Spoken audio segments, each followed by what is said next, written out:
trying to make sense of everything. Perfect circular holes in the bottom of the ocean floor off the coast of Big Sur in California. You have no idea how this happened, even though you're a marine biologist who's been practicing it for years. You go through some of the old records and find out that these holes have been around since the 90s. In 1999, a ship-mounted sonar conducted a survey and found 5,200 of these pockmarks, or large holes over 500 square miles, on the ocean floor. They look like moon craters underwater. You contact your team and get the robot ready to go down and explore the scene and bring back a few samples. You and the team drive to the coast and hop on the boat. You're sitting inside controlling the robot with a joystick. Your teammate sets the robot in the water and drives it down. Everything seems normal near the surface, but as the robot goes lower, the pockmarks start appearing. A bunch of boats swift past you, making you lose your balance and focus. The robot turns on the flashlight so you can see better. But as it goes lower, the resolution is less crisp. It almost reaches the bottom, and the holes are smooth and nearly perfect circular shapes. Some of these holes that were visible in the sonar reading measure more than 30 feet across and 15 feet deep. You show the rest of your teammates the images, and they're shocked. The robot continues swimming, but there appear to be more holes all around. Many of them are too small for the scanner to capture from above. These microdepressions are steep and have sort of tails going in a certain direction. It's possible that the currents underwater played a role in their shape. Everywhere the robot swims, there are new holes all around. After a couple of hours, the robot goes back to the boat with some samples.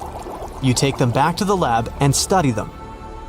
The robot clearly captures images of human trash, but the samples don't indicate anything alarming for now. Despite the fact that 1/3 of the pockets are filled with trash, there's still no explanation of how they were formed. It's late at night and the rest of your team heads back home. You're passing out in the lab, still trying to find some answers. You wake up the next day, and while cooking breakfast, you get this idea that maybe these holes are gases venting out, which could be harmful to marine life. You quickly get the robot and sail out to the ocean once more. This time, you didn't even think about calling your teammates. You place the robot in the water and get behind the screen to control it. The robot descends to the bottom of the ocean and does a survey. So far, the holes still seem to be covered with trash. But some of the holes have marine life dwelling inside, like fish and seaweed. After much scanning, it doesn't look like they're producing any bubbles, which means there aren't any gases venting out, but you're determined to find them. After a while, you reach one of those large pockmarks, and the robot starts scanning around. You find some bubbles coming from a source, but the robot can't reach it. It swims around trying to find a spot, but nothing. You bring the robot back to the lab and work on it. You attach some mechanical arms on it that can lift things and move them. You bring the robot back down to the same spot, but the bubbles aren't as frequent as before. You use the arms to move some of the trash and find out that the bubbles are being produced by a group of crabs chilling next to a pile of plastic. Bingo! The bad news is, you still don't have a clue why the microdepressions and pockmarks exist. As you try to control the robot to go back to the surface, an octopus wraps its tentacles around it, pulling the robot down. You struggle with the controls and push it to maximum power, but the suctions of the octopus are too strong to break off. It's a game of tug-of-war with the octopus and your robot. It takes the robot under a pile of trash, thinking it's lunch. But you use the arms to maneuver the robot out and swim back to the surface. You go back to the lab even more confused. The robot has collected more samples for you to study. Your eye is glued to your microscope, trying to figure out what's going on, but nothing. You decide to do a carbon dating test to determine how old these holes are. After a while, you check out the results and are even more stunned than before. They show that the holes are around 400,000 years old, so it's likely that human trash wasn't the cause for all this. You pull many all-nighters trying to figure out the truth. You gather your team once more and hold a small press conference about this. You claim that this may be something we should be extremely worried about, but you still can't tell them more than what you know. With all the brain work put together, you find out that the large pockmarks haven't changed or been active for more than 50,000 years. The newer holes were most likely created by human trash settling in the bottom of the ocean floor. The marine life gathered some of this trash like plastics and discarded fishing gear and created homes for themselves. This is why around 4,500 of the holes are newer and have trash in them. But it still doesn't answer why the holes appeared in the first place. You're back to square one. The only way to see what's really going on is to clear up the trash from underwater and study them. The story makes headlines in the local community and catches the attention of a cleanup crew. You organize a trip to the ocean and begin the extraction of all the trash. Many cleanup boats arrive and everyone drops down a net to collect the trash. You send down the robot once more to make sure the nets are hitting the right spot. As most of the trash is being collected, many marine life animals scramble and try to find a way to escape. Everyone makes sure not to hurt them. After a couple of weeks, all the holes are cleared up from the trash. You do another sonar scan from the surface and can see the holes clearer than before. But you still don't have an answer for this. You do some more research trying to see if any other holes appeared around the world. On the other side of the country is a mysterious blue hole off of Florida's Gulf Coast. You catch the nearest flight to Florida and make an appointment with the scientists in charge of the expedition. Blue holes are underwater sinkholes that open below the seabed. Just like on the surface, the underwater world also has sinkholes. This one is called the Green Banana and is 150 feet below, and the hole is 435 feet deep. You dive with some special gear with the rest of the team to a barren ocean floor, and the hole is right there in front of you, looking like an oasis in the desert. You and the rest of the scientists are surprised by the diverse marine life dwelling within. Some sea turtles swim past you, and even sharks. These ones don't harm humans. Halfway through, you reach a narrow path, which makes it difficult for humans to pass through. But everyone is careful. There are corals, sponges, mollusks around the corner. You collect some samples and go back to the lab. Blue holes in general are richer in nutrients than barren lands and host plenty of unique marine life. They're quite common and don't pose any sort of threat to anyone. After making the connections, you don't think the holes off the coast of California have anything to do with blue holes. The mystery goes on. A magnitude 15 earthquake has the potential to completely destroy our planet and evaporate all the water in a matter of seconds, leaving Earth uninhabitable. Over 500,000 earthquakes happen annually, but none have a magnitude of 15. 90% of quakes occur in the terrifying Ring of Fire zone located around the Pacific Ocean. The ground there is like jello. It shakes almost constantly. The most powerful earthquake to have ever struck Earth had a magnitude of 9.5. That much power can lengthen or shorten the day. But there's probably an earthquake in the confines of your own home now caused by a speck of dust landing on a table. But it has a power of negative 15 magnitudes. Earthquakes happen when tectonic plates move. They're like Lego pieces that are not properly secured, and when they move up, down, or hit one another, the ground also moves, triggering earthquakes. This tectonic energy acts like a battery. It stores energy for a long time, up to 500 years. When this stored energy is released in a sudden burst, the consequences are horrifying. Even the strongest structures submit to this relentless force that leaves a trail of destruction in its path. In some instances, earthquakes can even trigger tsunamis, amplifying the chaos. Such a crazy amount of power can split the ground open and cause severe damage.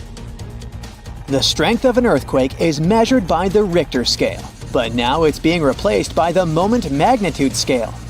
When there's an earthquake, we hear about how strong it is. It's usually from 1 to 10. Luckily, we haven't had a Richter scale earthquake yet. The most powerful earthquake to have ever happened in modern history occurred in Chile in the 60s. It was around 9.5 on the Richter scale, and it altered Earth's rotation and messed up the length of the day by around 2 milliseconds. It also triggered a massive tsunami and affected a vast area of 155,000 square miles. The Richter scale doesn't actually have a limit. Still, anything above 25 doesn't need measuring, because if that ever happened, we would simply turn into dust, and nobody would care to measure this disaster. As we said, the strongest earthquake had a magnitude of 9.5. If this magnitude had been just 0.5 stronger, it would have created a ruptured line 2,174 miles long. That is almost 7 times the size of Wyoming. A magnitude 11 earthquake would create a crack halfway around the world. Massive tsunamis would hit coastal areas, destroying everything, and Earth would get into a massive environmental crisis. If you love hiking, you would have new mountains to explore, created by the terrifying earthquake. Even the temperature would increase because of volcanic eruptions and the resulting greenhouse gases. It would turn our planet into a hot oven. The safest places would be far away from any buildings, seas, oceans, and mountains where there would be a low chance of a landslide. Countries unprepared for earthquakes would be totally destroyed, and cities would turn into piles of rubble and dust. Going up on the Richter scale would only make things worse. But don't worry, an earthquake of that power is impossible. Earth's crust doesn't have enough energy to produce such earthquakes. But there is something that has much more power and can produce mega earthquakes. Asteroids are powerful enough to destroy our planet, as we all know from the dinosaur era. That asteroid was around 6 miles long, and it caused massive damage to the planet. It triggered earthquakes that shook the ground constantly for months. These terrifying quakes were about 50,000 times stronger than the Chile earthquake. They also triggered a tsunami that was 30,000 times more powerful than the Indian Ocean tsunami. And the latter was one of the most devastating tsunamis to have ever struck Earth. The earthquakes caused by the asteroid had a magnitude of 11, making it the most powerful and scariest natural disaster ever. And let's hope it stays that way. The Indian Ocean tsunami affected only certain areas of the world. Meanwhile, the asteroid tsunami affected every part of the world and had 33-foot-tall waves. Even if you had traveled to the most remote place on Earth, you wouldn't have been able to hide from this Grim Reaper. A 15-magnitude earthquake wouldn't be 15% stronger than the Chile earthquake. The scale doesn't work like that. It would be around 100 million times more powerful than a 9.5 magnitude quake. It could make all the water on Earth evaporate, leaving us devastated and without any H2O to survive. All ecosystems would collapse, all food chains would be broken, and only some super strong bacteria would probably survive the impossible. That is only a fraction of the frightening things that could happen. The ocean is like the AC for our planet. Without it, Earth would be super hot. The ocean also serves as a shield from the sun's powerful rays. It acts as a heat absorber and cools Earth. Scientists think that the most dangerous thing would be the inability of Earth's crust to survive the violent shakes of the 15-magnitude earthquake. If our planet miraculously survived and didn't turn into dust, there would be massive openings in its crust. The ground would become gelatinous. It would randomly move up, down, left, and right, and no building would survive that. Our civilization would be brought back to the Stonehenge era. Tectonic movements like this are devastating. A similar thing happened in Japan when tectonic plates moved 165 feet from each other and then snapped back together, creating a 9-magnitude earthquake. No place on Earth is immune to this bone-chilling natural phenomenon. Still, certain places have higher chances of being destroyed than others, like the Ring of Fire, where 90% of earthquakes happen. This is a place where earthquakes are almost everyday occurrences. The Ring of Fire is located in the Pacific Ocean. It forms a ring around the continents that surround the Pacific. There, several tectonic plates meet, creating highly unstable ground. To make the problem much more terrifying, 75% of active volcanoes are located in this area. 90% of dormant volcanoes are also there, making this place extremely dangerous.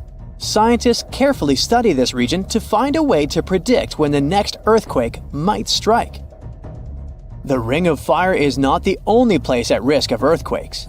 In California, along the San Andreas fault line, 2 tectonic plates have been storing power for more than 200 years. The San Andreas Fault is 715 miles long and has the potential for a massive earthquake. This region has its fear of violent earthquakes like the one that happened in San Francisco in 1906. It had a magnitude of 7.8 on the Richter scale. Scientists' predictions are terrifying. They say that the chance of a 6.7 magnitude earthquake is very high in the area. If all hell starts to break loose, you should know how to survive. Avoid anything that might fall on you, like windows, closets, or unstable ceilings. The official phrase from emergency experts is drop, cover, and hold on. Stay low to the ground. Hide under something stable like a table, and remain there until the shaking stops. Make sure to stay in your shelter for another minute or two, just in case there are aftershocks or loose debris. Use your nose and smell for gas. If you do smell it, don't turn the lights on or do anything that might ignite it. Stay strong and be safe. My, it's wet out here. In 2016, scientists decided to study the widest part of the Atlantic Ocean between Africa and South America. It's kind of lonely there. They went days without seeing a single plane or ship. It was mostly just dolphins and whales swimming by. They were in the middle of nowhere. So why? They were floating right above one of the most important geological spots on Earth, the Mid-Atlantic Ridge. It's where 2 monster tectonic plates meet. Tectonic plates are massive jigsaw pieces that are constantly moving, even though we usually can't feel them. They form the Earth's crust and, in this case, meet beneath the Atlantic Ocean. The researchers floated over the ridge and dropped down some instruments that detect waves, earthquakes, and other vibrations. A year later, they came back to collect the results. At first, the goal was to learn more about the history of the 2 plates. But the instruments picked up a whole lot more than that. They found out some stuff about the future, too. Way down at the bottom, there's a layer of extremely hot liquid rock that's constantly rising up, pushing on the tectonic plates and causing them to move apart from each other. That means that the Atlantic Ocean is expanding about 2 inches every year, pushing Europe and Africa away from the Americas. At the same time, its bigger neighbor, the Pacific Ocean, is shrinking. It's the biggest ocean, right now, with a huge area that's around 30% of the Earth's surface. Its average depth is 13,000 feet and is home to the famous Mariana Trench, the deepest spot in any ocean. And yeah, it's now shrinking by around 1/5 of a square mile per year. Some scientists even believe that eventually, millions and millions of years from now, the Pacific Ocean could completely disappear. This ocean is where we think most earthquakes happen, plus it's where a lot of the world's volcanoes are. All that causes lots of shaking. Plates move around and old parts of the Earth's crust get destroyed. The ocean floor can't grow fast enough to replace it. This means some big changes are coming in the future. A couple of inches isn't exactly a big deal, but after a few 100 million years, there'll probably be a new supercontinent on Earth. Australia is slowly heading north, and it could eventually collide with Korea, Japan, and eastern China. Africa is moving too. In 50 million years, it'll be pushing right up against the southern parts of Europe. Since it's all happening so slowly, I've had a chance to think up some future scenarios. Okay, not me. A bunch of super brainy scientists with even brainier computers. The first scenario, a monster landmass called Novo. The Americas would slam into Antarctica, then they'd team up and head over to Africa. Meanwhile, Africa would have already smashed into Europe and Asia. Not bad, at least you'd save some money on plane tickets. But for most people, it would take an epic road trip to get to a beach somewhere. The second scenario is Ultima. I feel like these all sound like car names. Anyway, in this scenario, the Atlantic stops getting wider.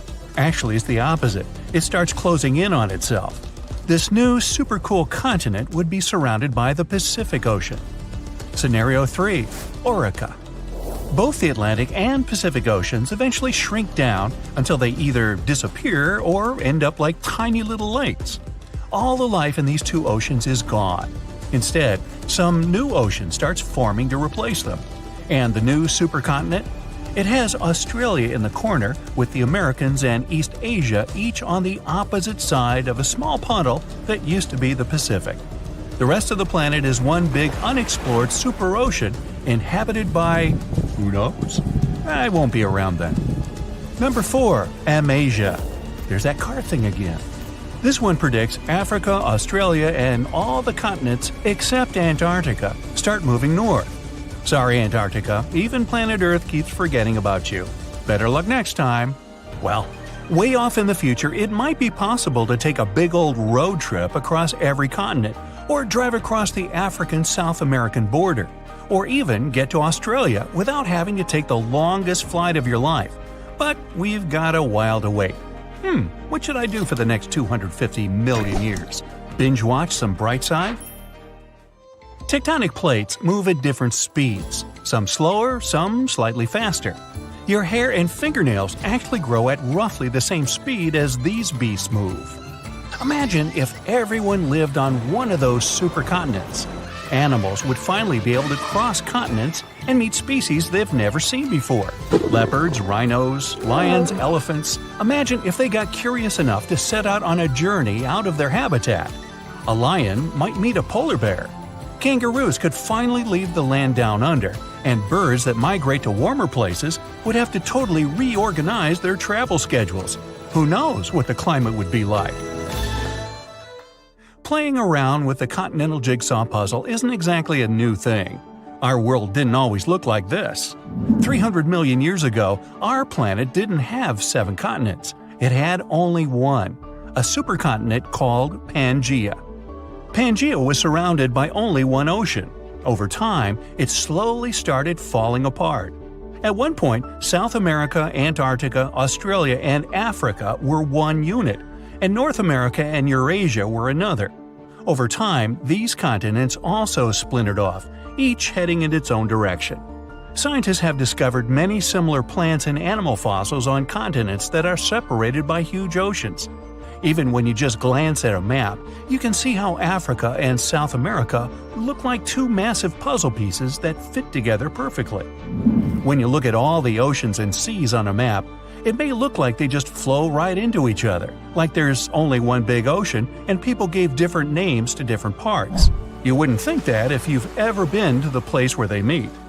The Atlantic and Pacific have a strict border that looks like an invisible wall separating two completely different worlds. You can clearly see different colors and waters, and they don't mix. Of course, there's no wall or any actual physical border, but not all water's the same. The Pacific and Atlantic have different densities, amounts of salt, temperatures, and a whole bunch of differences. The borders that separate two bodies of water are called ocean clines. The line you see dividing the Atlantic and Pacific Ocean is mostly caused by different salt levels. This is what layers of water with different salt levels look like. It's like they're separated with cling film, each one with a different color because it has different things growing in it. To see a clear, noticeable border, one sea or ocean has to be a whole lot saltier than the other. Want to get active and use up all the salt in your house? Pour some colored salty water or seawater into a glass bowl. Then add fresh water on top. Voila! The Pacific Ocean is the less salty one. That's because there are loads more rivers flowing into it. Heavier liquids are heavy, so they should sink to the bottom.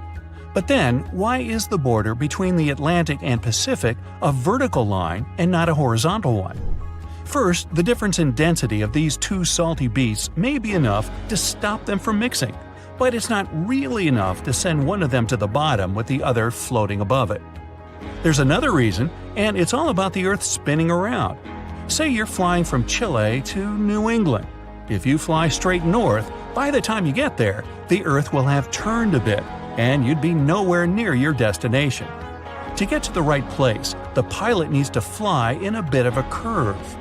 That's sort of the same reason that currents move around in different directions. The currents in the Atlantic and Pacific Oceans move away from each other, so they don't really mix at their border, even though they're both just water. Confused? Yeah, me too. Frankenstein, unreasonably cold weather, and tons of lava. What do these things have in common? They all trace their origins back to Mount Tambora. This volcano in Indonesia had such a massive impact that the aftermath could be felt in Switzerland even a year later. And these spots are thousands of miles apart. Soon, we might be facing something similar again. Stick around, because I'm about to reveal the exact spot where the next eruption is expected to happen in 2025. Back in 1815, Mount Tambora erupted with unprecedented force, sending a colossal cloud of fine particles into the atmosphere. This cloud reflected sunlight, leading to global cooling and even the year without a summer in 1816. Temperatures plummeted, crops failed, and families worldwide faced food shortages, compounded by various health issues. Fun fact: Frankenstein appeared because of abnormally cold weather in the summer of 1816. The author got stuck indoors in Switzerland and wrote this story to pass the time. But that is the only positive aftermath. In England and Ireland, people struggled to find food. The crops were too bad that year, and this year without summer cost them lives, all because of the eruption in Indonesia. While many other volcanoes have erupted since then, none have had consequences as dramatic as Tambora. However, climate professor Marcus Stoffel from the University of Geneva believes potential serious eruptions aren't just a matter of luck, it's only a matter of time. So it's up to us. We can sit back and wait for the inevitable, or we can start preparing today. This future eruption will happen in a world that's vastly different from the one in 1815. Not only is our planet more densely populated now, but we've also experienced irreversible changes that affect our daily lives. Now, if you think volcanoes are always the bad guys, think again. They've actually played a crucial role in shaping our planet. They help with land formation, atmospheric development, and climate modulation. Just look at Yellowstone, for example. When thick lava oozed to the surface, it spread across the landscape and transformed the area forever. When volcanoes blow their tops, they release a mix of lava, ash, and gases, including carbon dioxide. But don't worry, compared to the emissions from fossil fuels, the amount from volcanoes is pretty tiny. What scientists are really keeping an eye on is sulfur dioxide, because it can have a big impact on our climate. When a major volcanic eruption happens, it can send sulfur dioxide soaring into the stratosphere, which is about 7 miles up in the atmosphere. Once there, it transforms into tiny aerosol particles that scatter sunlight, helping to cool the planet. This cooling effect isn't immediate though. Those particles can hang around for a couple of years and even circulate all around the globe. Nowadays, we've got special equipment to monitor sulfur dioxide emissions from space. Take Mount Pinatubo in the Philippines. During its eruption in 1991, it released around 15 million tons of sulfur dioxide. Now, while that's a lot, it wasn't quite as massive as the eruption of Tambora.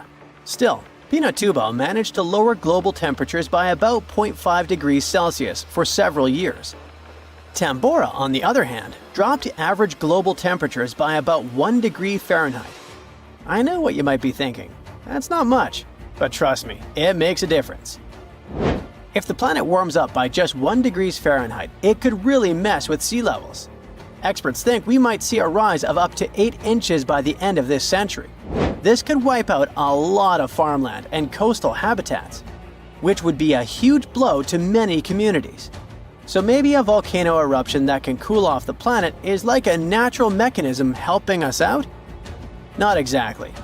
While it does cool the planet off, don't get tricked into thinking it's the kind of coolness our planet needs. Such temperature shifts can severely mess up with the crops, like they did in 1816. There's also evidence that major eruptions can disrupt rainfall patterns, leading to drier conditions in monsoon regions across Africa and Asia. You see, the summer monsoon relies on the temperature difference between land and ocean, which can be altered by volcanic activity. Interestingly, a warmer climate may enhance the cooling effects of volcanic eruptions. Experts explain that the formation and movement of aerosol particles depend on climate conditions. As global temperatures rise, faster air circulation can lead to smaller aerosol particles, which are more effective at scattering sunlight and thereby intensifying the cooling effect. Oceans also contribute to this dynamic.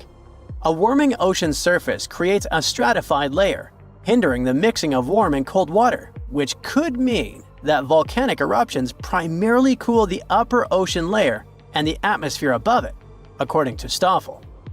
Moreover, climate change may influence volcanic systems directly. The melting of ice can trigger more eruptions by reducing the pressure that allows magma to ascend more easily. Additionally, increased rainfall associated with climate change can seep into the ground and interact with magma, potentially sparking eruptions. While the prospect of a cooling period due to a volcanic eruption might seem beneficial amid climate change, scientists warn that the effects could be dire. The immediate consequences could be severe, particularly for the estimated 800 million individuals residing near active volcanoes. A major eruption could devastate entire cities. For example, Campi Flegrei, located near Naples, Italy, is showing signs of increased activity and threatens the lives of about 1 million people. Now, if you're from Oregon, beware, as experts say this state might experience volcano eruptions. Are you scared? Don't be. It's actually not as scary as it seems. Let me explain why. There are more than 80 volcanoes in Oregon, but we're not interested in a single one of them because it's an underwater volcano that is likely to erupt in 2025. Axial Seamount is the most active volcano in the Pacific Northwest, yet it remains largely unknown to the public due to its location approximately 300 miles offshore and nearly a mile beneath the ocean surface. While its upcoming eruption is expected to pose no threat of a tsunami or significant land-based earthquakes because of its depth and distance from the Cascadia Fault, the data gathered from studying its eruptions can enhance our monitoring of potentially more hazardous volcanoes. Let's call it a friendly eruption, shall we? In reality, predicting eruptions is a complex endeavor. We often encounter alarming headlines, such as, "Yellowstone is about to erupt." Should we take these claims seriously? Not really. Yes, Yellowstone sits atop an active supervolcano that has experienced 3 major explosive eruptions in the past 2.1 million years. The last eruption occurred approximately 70,000 years ago, with the most significant explosion taking place around 631,000 years ago, forming the massive Yellowstone caldera. Naturally, many people are curious about whether Yellowstone will erupt again and when that might happen. Fortunately, scientists are employing new techniques to delve into these questions. A recent study suggests that Yellowstone is unlikely to experience another major eruption anytime soon. The reason is that the magma beneath the park is divided into a network of separate chambers. While there is a substantial amount of magma present, it's not sufficiently interconnected to support an eruption.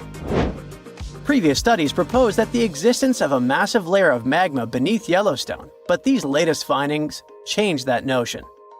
To gain a clearer understanding of the subterranean dynamics, researchers utilized a technique called magnetotellurics, which employs Earth's natural electromagnetic fields rather than seismic waves. Since magma is a good conductor of electricity, this method is particularly effective for mapping molten rock and comprehending underground activity in volcanically active regions. By using magnetotellurics, scientists created a detailed map of the magma under Yellowstone, enabling them to make more informed predictions about future eruptions. But what will happen if an eruption similar to Mount Tambora occurs? By and large, there will be huge climate chaos. Yeah, the best scientists are looking for the solution should it really happen, but they don't have it yet. So technically, we're not ready for the second Mount Tambora.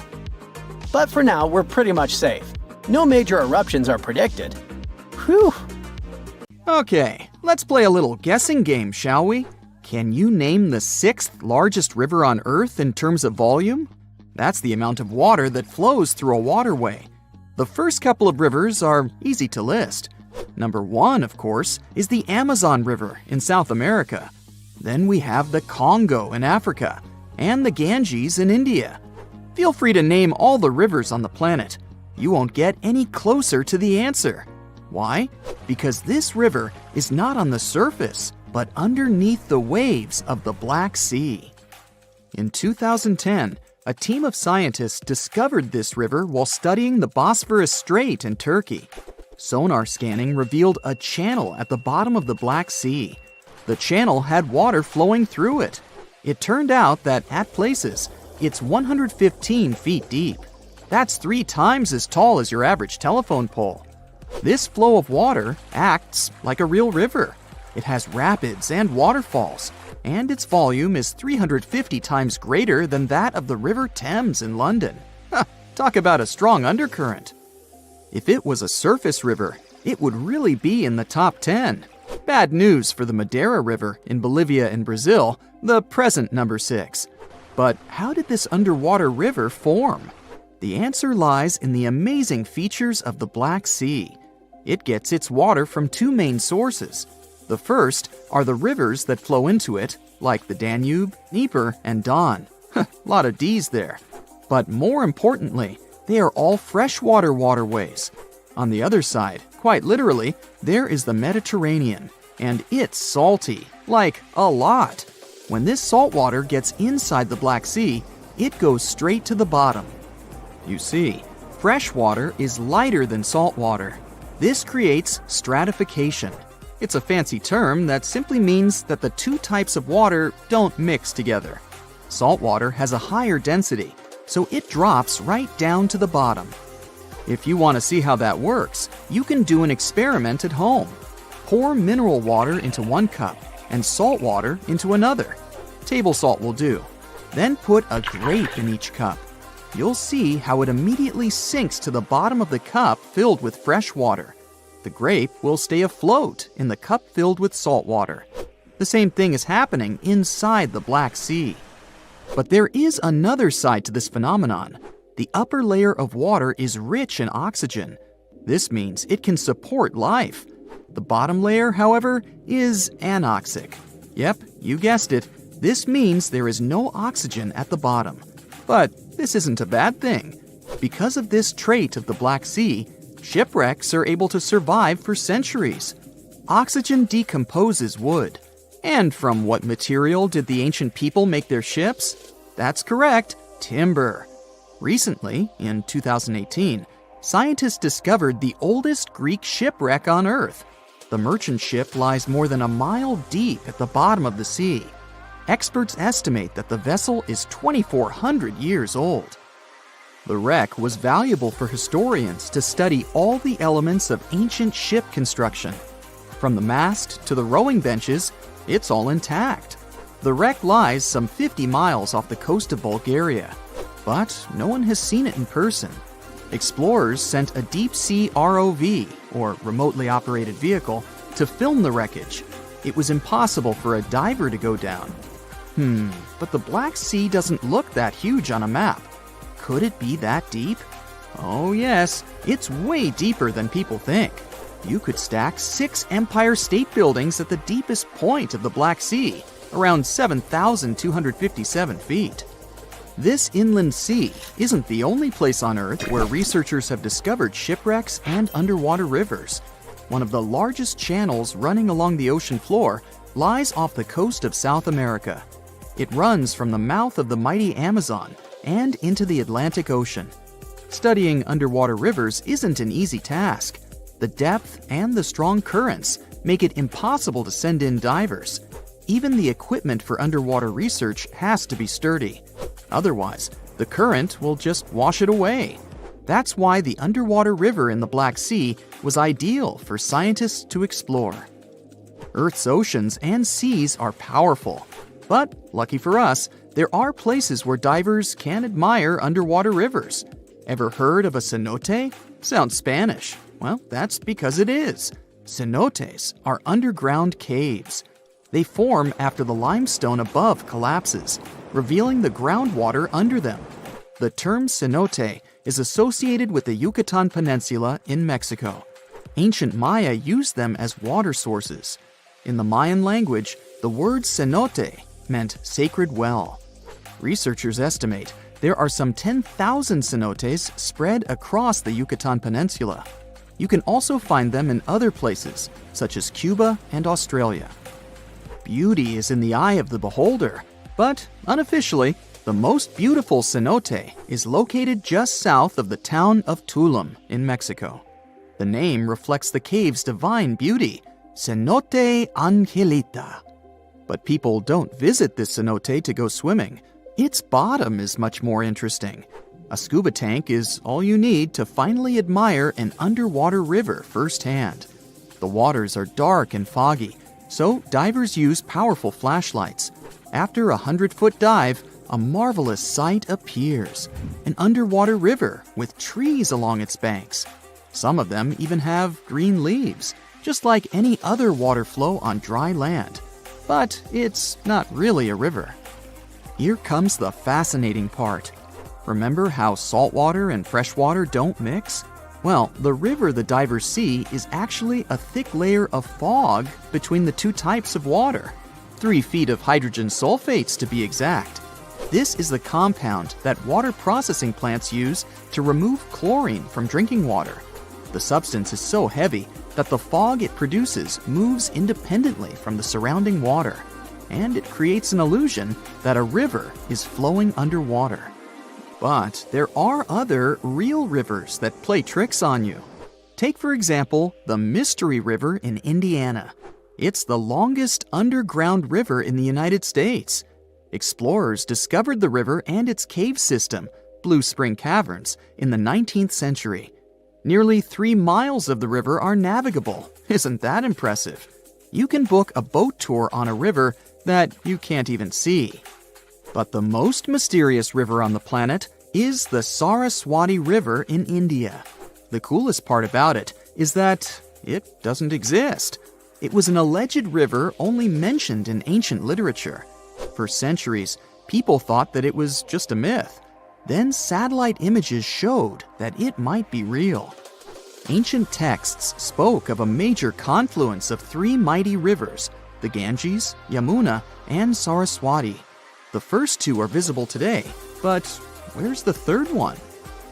That's what scientists decided to find out. Images from an American satellite showed the presence of underground water in the area. Until then, researchers thought that these were paleochannels. This simply means that water flowed through them a long time ago. But, to their surprise, it appeared that there was still water inside these channels. Scientists estimated that the Saraswati River flowed above the ground some 5,000 years ago. But it didn't dry up completely. It just went underground, some 200 feet below the ground. Local experts believe that the river still slowly flows into the sea. The Saraswati River got hidden under the desert sand. This was a natural process, but many rivers have been forced underground because of human activity. In London, England, several dozen small and medium-sized rivers now flow under the ground. Maps from the 19th century still show them as rivers, but today they only exist in the names of the streets that were built above them, such as Fleet Street. The same thing happened in New York, but this doesn't mean that these streams have disappeared for good. When engineers want to rebuild or modify a building, they still consult city maps from centuries ago. No one wants a long-lost brook to flood their basement. So, you might have heard that Yellowstone National Park is sitting on top of a giant supervolcano. That's the reason why the area can boast powerful geysers and hot springs. But it also means that underneath Yellowstone, there is an enormous magma chamber. In 2015, researchers from the University of Utah found out that this chamber was much bigger than everyone had previously thought. They even found one more reservoir with magma under the top one. Apparently, the more spacious the chambers are, the more magma they contain. Together, the two reservoirs store a glob of magma that could easily fill the Grand Canyon not once, but 11 times. But you know the most worrying thing about the magma chambers? They tend to push against the ground above them. As a result, the land in Yellowstone rises about 1 to 2 inches a year. On top of that, Yellowstone has the status of an active volcano, and its volcanic explosivity index, yes, there is one, is 8 out of 8. Such a high number means that if this volcano erupted, it would be an apocalyptic event. To put it into perspective, the eruption of Pinatubo in the Philippines in 1991, which is considered the most powerful in living memory, was given a mere 6 on the volcanic explosivity index. Ha, loser. Now, let's figure out if there's anything to worry about. In March 2023, the University of Utah seismograph stations recorded 354 earthquakes in the entire region of Yellowstone National Park. Sounds like a lot. But keep in mind that the most impressive event of the month was a mini earthquake of magnitude 3.7. It was part of a swarm of 106 earthquakes that began on March 29th and continued until the end of the month. Yep, earthquakes apparently also come in swarms, so be aware. Experts say that Yellowstone's seismic activity is, well, kind of more active than usual, but it's really nothing serious. A geophysicist working at Yellowstone Volcano Observatory called Michael Pollan claims that the volcano won't erupt anytime soon. For this to happen, there must be enough magma ready to erupt beneath the surface. Whew. There should also be enough pressure to cause this magma to rise. But neither of these conditions exist today. According to the expert, Yellowstone is stable now. At the same time, Pollan and his team are keeping track of all kinds of underground activity, looking for warning signs of possible eruptions. Some of them can be the frequency of earthquakes and ground deformation. Thousands of mini earthquakes, coupled with extreme changes in the surface of the ground in that area, can be alarming. The team also monitors the temperature of the park's thermal features. That's another noteworthy sign of a potential disaster. Park-wide changes in geyser activity, as well as gas and thermal emissions. So, despite the media claims that Yellowstone is due to erupt soon because the last eruption happened 70,000 years ago, that's not how volcanoes work. Experts say that it's one of the most popular misconceptions about volcanoes. They don't follow timelines. If a supereruption did happen, though, the most worrying thing for us would not be the lava flows, and not an earthquake that would most likely accompany the natural disaster. No, the worst consequence of such a supereruption would be ash and ashfall. Let's have a look at what it was like when the Yellowstone volcano erupted many years ago. There have been at least 3 supereruptions in the history of the volcano. The most powerful of them was 2,500 times more devastating than the terrifying eruption of Mount St. Helens in Washington state in 1980. As for the most recent supereruption, it was dubbed the Lava Creek eruption. It formed the Yellowstone caldera after spewing out an insane amount of dust, volcanic ash, and rock into the air. Recently, scientists have also learned about 2 other previously unknown supereruptions that happened around 9 and 8.7 million years ago. The younger of the 2 is now considered to be the largest recorded event of the whole Snake River Yellowstone volcanic province. Anyway, let's have a look at what was going on all those millions of years ago.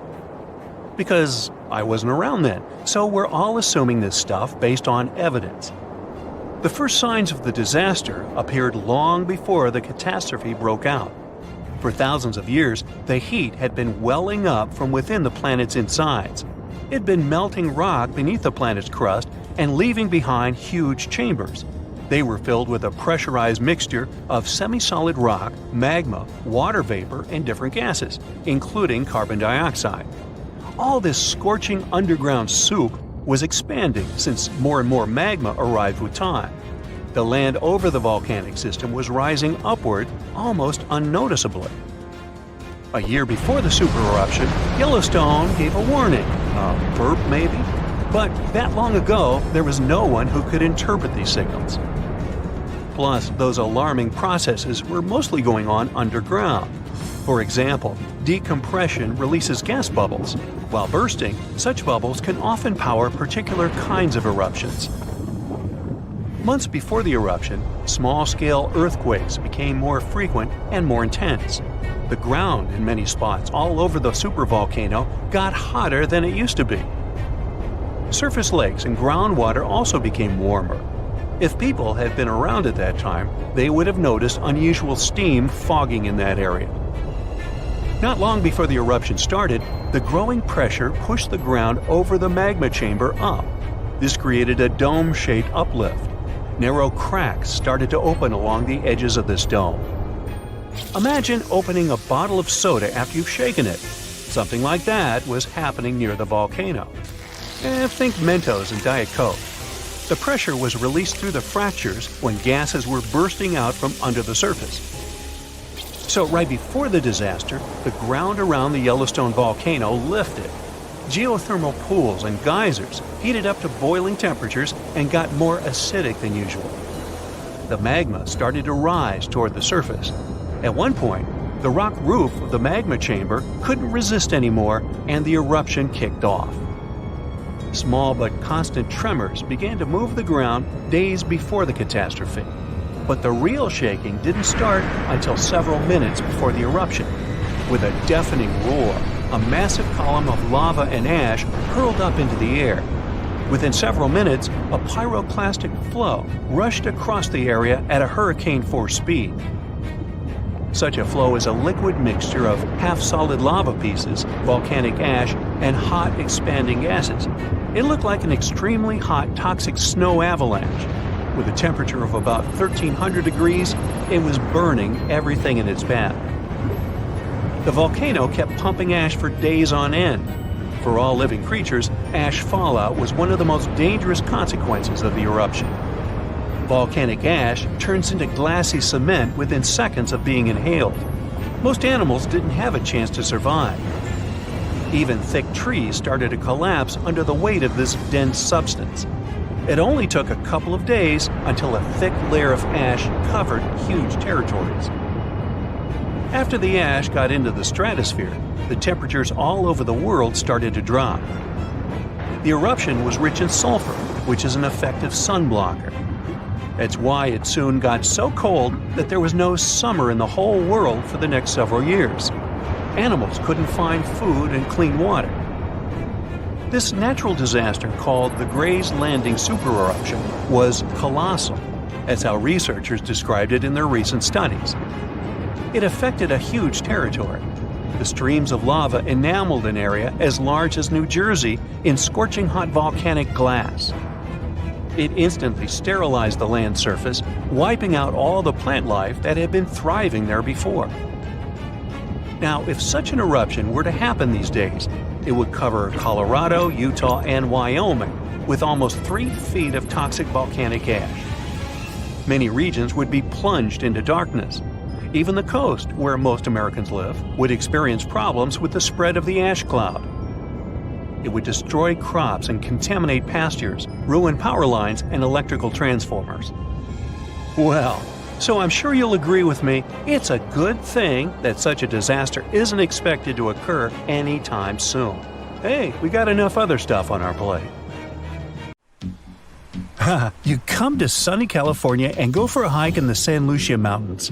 There, you have a strange, unpleasant feeling, as if someone's watching you. You look around but don't see a single soul. That's when you glance at the tops of distant mountains in front of you and your heart skips a beat. Up on the peaks, you can see the outline of a giant humanoid figure, arms stretched out with a magnificent full rainbow circling it. This mysterious figure is dressed in all black. You can't make out any facial expressions or detail, but you can see it moving. Then it vanishes right before your eyes. Congrats! You've just witnessed the Dark Watchers, a phenomenon that's been terrifying hikers in the California mountains for over 300 years. Even now, scientists can't give an exact explanation for this mysterious appearance. What we do know is it's completely natural, probably. One theory claims that there are no silhouettes at all. The human brain just thinks up images created by shadows the clouds cast on the mountains. Over the centuries, people share stories about this legend, and their minds begin to show it, building recognizable objects.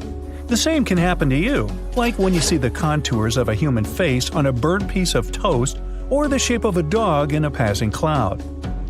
The most accepted scientific explanation is what's called a Bakken specter. It's when sunlight gets bent by drops of fog or clouds. That explains the rainbow surrounding these figures. As for the shadow, it's only your own being stretched and projected on the mountains before you. After all, these figures usually show up when the sun is behind the witness. Natural or not, the vanishing mysterious figures scared the wits out of you. So we head to Antarctica. Snow, ice, and more blinding sun. Yep, it's a desert too. The light is almost blinding. You squint and off in the distance, you see something red sticking out from all the surrounding endless white. As you get closer, you realize it's a waterfall, an ominous red cascade flowing from the glacier. Splashes fly in all directions and stain the white snow. Don't worry, these so-called blood falls are nothing of the sort. Millions of years ago, hey, I wasn't around then, a glacier formed over a pond and blocked access to sunlight, heat, and oxygen. Then the pond managed to break through the glacier with a little trickle of water. When such salty waters with high levels of iron meets oxygen, it creates that scarlet rust color. This is the only waterfall of its kind in the world. As soon as you come to the Namib Desert, you immediately notice something very strange. Sprinkled among the dry grasslands are almost perfect circles of dirt where nothing grows. These massive polka dots are called fairy circles, and, you guessed it, nobody really knows what causes them. The likely culprit is termites eating the grass around their underground colony. That could also explain the circles' differing sizes. The bugs continue to eat as the colony expands outwards, but they stop before they encroach on a neighboring colony. Well, that's neighborly. The patches where you do see grass show a sort of boundary separating different termite populations. So goes the theory. Heading down to Australia's Lake Hillier. Your eyes don't deceive you. Yes, that lake is bubblegum pink and is perfectly safe to swim in. The giant pink puddle is a salt lake, and it's not the only one of its kind in the world. Salt lakes are pink because of a kind of algae and other microorganisms living in them. They produce a red pigment to protect themselves from the sun. What's unique about Lake Hillier, though, is the water is still pink even if you scoop it up into a glass, and it remains bright pink all year round. The same can't be said about other pink lakes. Southeast Asia. You see a tree that looks as if someone poured paint all over it. But the rainbow eucalyptus was painted by nature. Its unusual bark changes colors over time, like a kaleidoscope. It starts off as a bright green shade, then red, orange, purple, and finally brown. Then the colorful cycle starts again. Blood rain looks more terrifying than any horror movie, but in reality, there's nothing strange or unnatural about this weather phenomenon. People have known about such scarlet-tinted rains since the times of ancient Rome. Sometimes, powerful winds lift red dust into the atmosphere and carry it far, far away, to another galaxy. In the end, this dust gets mixed with clouds, which colors the rain. By the way, dust from coal mines can make the rain black. Pollen is responsible for yellow rains, and some other kinds of dust can turn rainwater white. Back in 2009, people in Ishikawa, Japan saw a kind of rain no one's ever seen before. It was raining tadpoles. The first reason was that the wind that day was so strong, it lifted and carried all those tadpoles away in no time. The second possible reason was that big birds such as gulls just dropped them while they were flying to their nests. Some scientists believe these creatures were hauled off the ground by a waterspout and rained down later. By the way, that day people found not only tadpoles, but also frogs and fish instead of puddles. And yep, it can be raining worms too. Some people claim they've seen snake rains. Yikes! And instead of common raindrops, people have watched translucent jelly-like blobs falling down from the skies. Now, Australian spiders are notorious, and to frighten people, they've even learned how to rain. Spider rains are a pretty common thing in Australia because of ballooning. They climb up trees, then spin strands of silk, and that's why the wind can carry them away. Usually people don't notice it, but when it's wet, hundreds of spiders climb up to more desirable places. People say that when it rains or snows, it's possible to see spiders literally drift down on those webs as if they were balloons. If you ever travel to the Mekong River, you'll probably have a chance to see glowing balls rising up from the water and beelining straight into the air. The locals call these the Naga fireballs. Sizes may vary, so these reddish balls can be as tiny as a cherry and as large as a watermelon. During the night, you can see dozens and sometimes even thousands of fireballs. Scientists don't have any solid explanation why it happens, but it's probably flammable gas released by the marshy environment. Still, a local superstition claims it's all because of a giant serpent living in the Mekong. Now, shelf clouds look like something from a sci-fi movie. They form when warm and moist air gets caught in a thunderstorm updraft.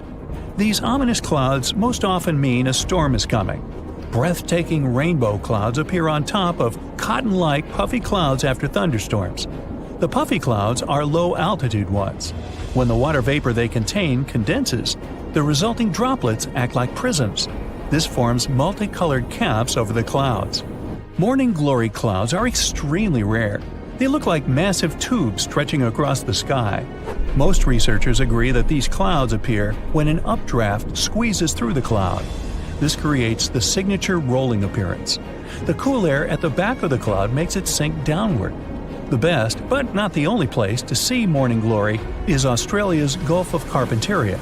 If you decide to travel there to see these clouds, choose a period from late September or October to early November. Huge white lumps over your head are called mammatus clouds. They make you believe the sky is falling. Most clouds form when air rises in the atmosphere, but not mammatus ones. They appear when moist and cool air goes down and mixes with dry air. The result?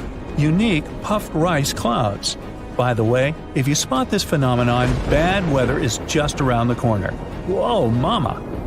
If you get to the bottom of the Caribbean just off the coast of Cuba, you'll see circular columns, paved floors, symmetrical stone structures. That's what the Cuban underwater city looks like. Why was a large city abandoned? Lots of people believe the ruins once belonged to a long-forgotten civilization.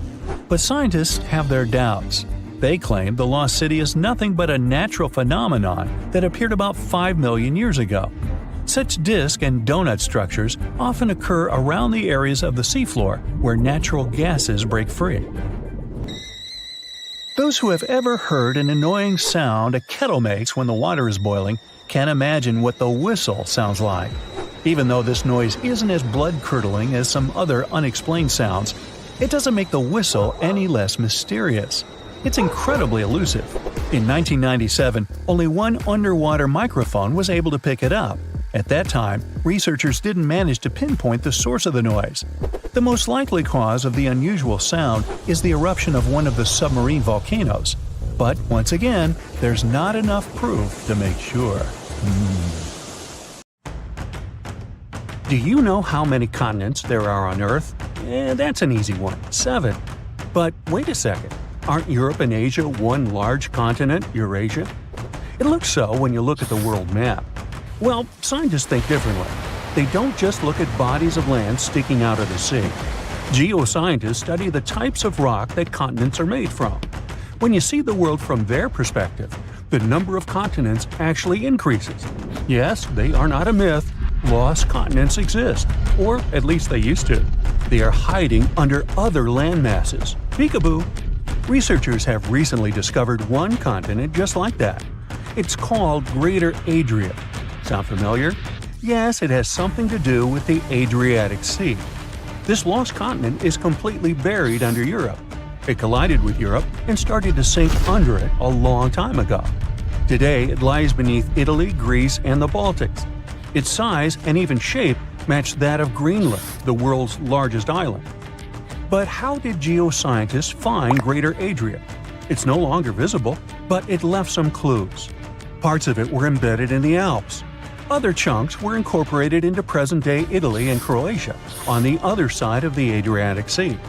Limestone rocks from the former continent started to change once they were under the European landmass. Tremendous heat and pressure spread over tens of millions of years changed their structure. Out goes the limestone, in comes the marble. All the Greek and Roman temples you admired on your summer vacation were constructed using this marble. It was sort of a going-away gift from a long-lost continent. Greater Adria camouflaged itself well for thousands of years, but other lost continents were hiding in plain sight. Have you heard of Earth's eighth continent, Zealandia? Probably not, because it sits under the surface of the Pacific Ocean. 95% of Zealandia is now underwater. Can you guess where exactly? Its name is a good hint – under New Zealand. If you open Google Maps, you can see its outline. Look for a lighter shade of blue in the ocean. It should stretch from New Caledonia to New Zealand. This bump in the ocean floor used to be above sea level. It was about 2/3 of Australia and more than twice the landmass of Greater Adria in size. We can spot Zealandia today because it hasn't to discover other lost continents. Imagine the Earth without the oceans. The bottom of the sea isn't flat. There are mountains and trenches. You could put Mount Everest in the deepest of them, and there would still be sea and sea level. This trench got so deep because of a geological process called subduction. The Pacific Plate got under the Philippine Plate. Earth's crust is made out of those plates that float in a sea of molten rock. Then they bump into each other, one goes down while the other one rises. That's how Greater Adria ended up under the European continent.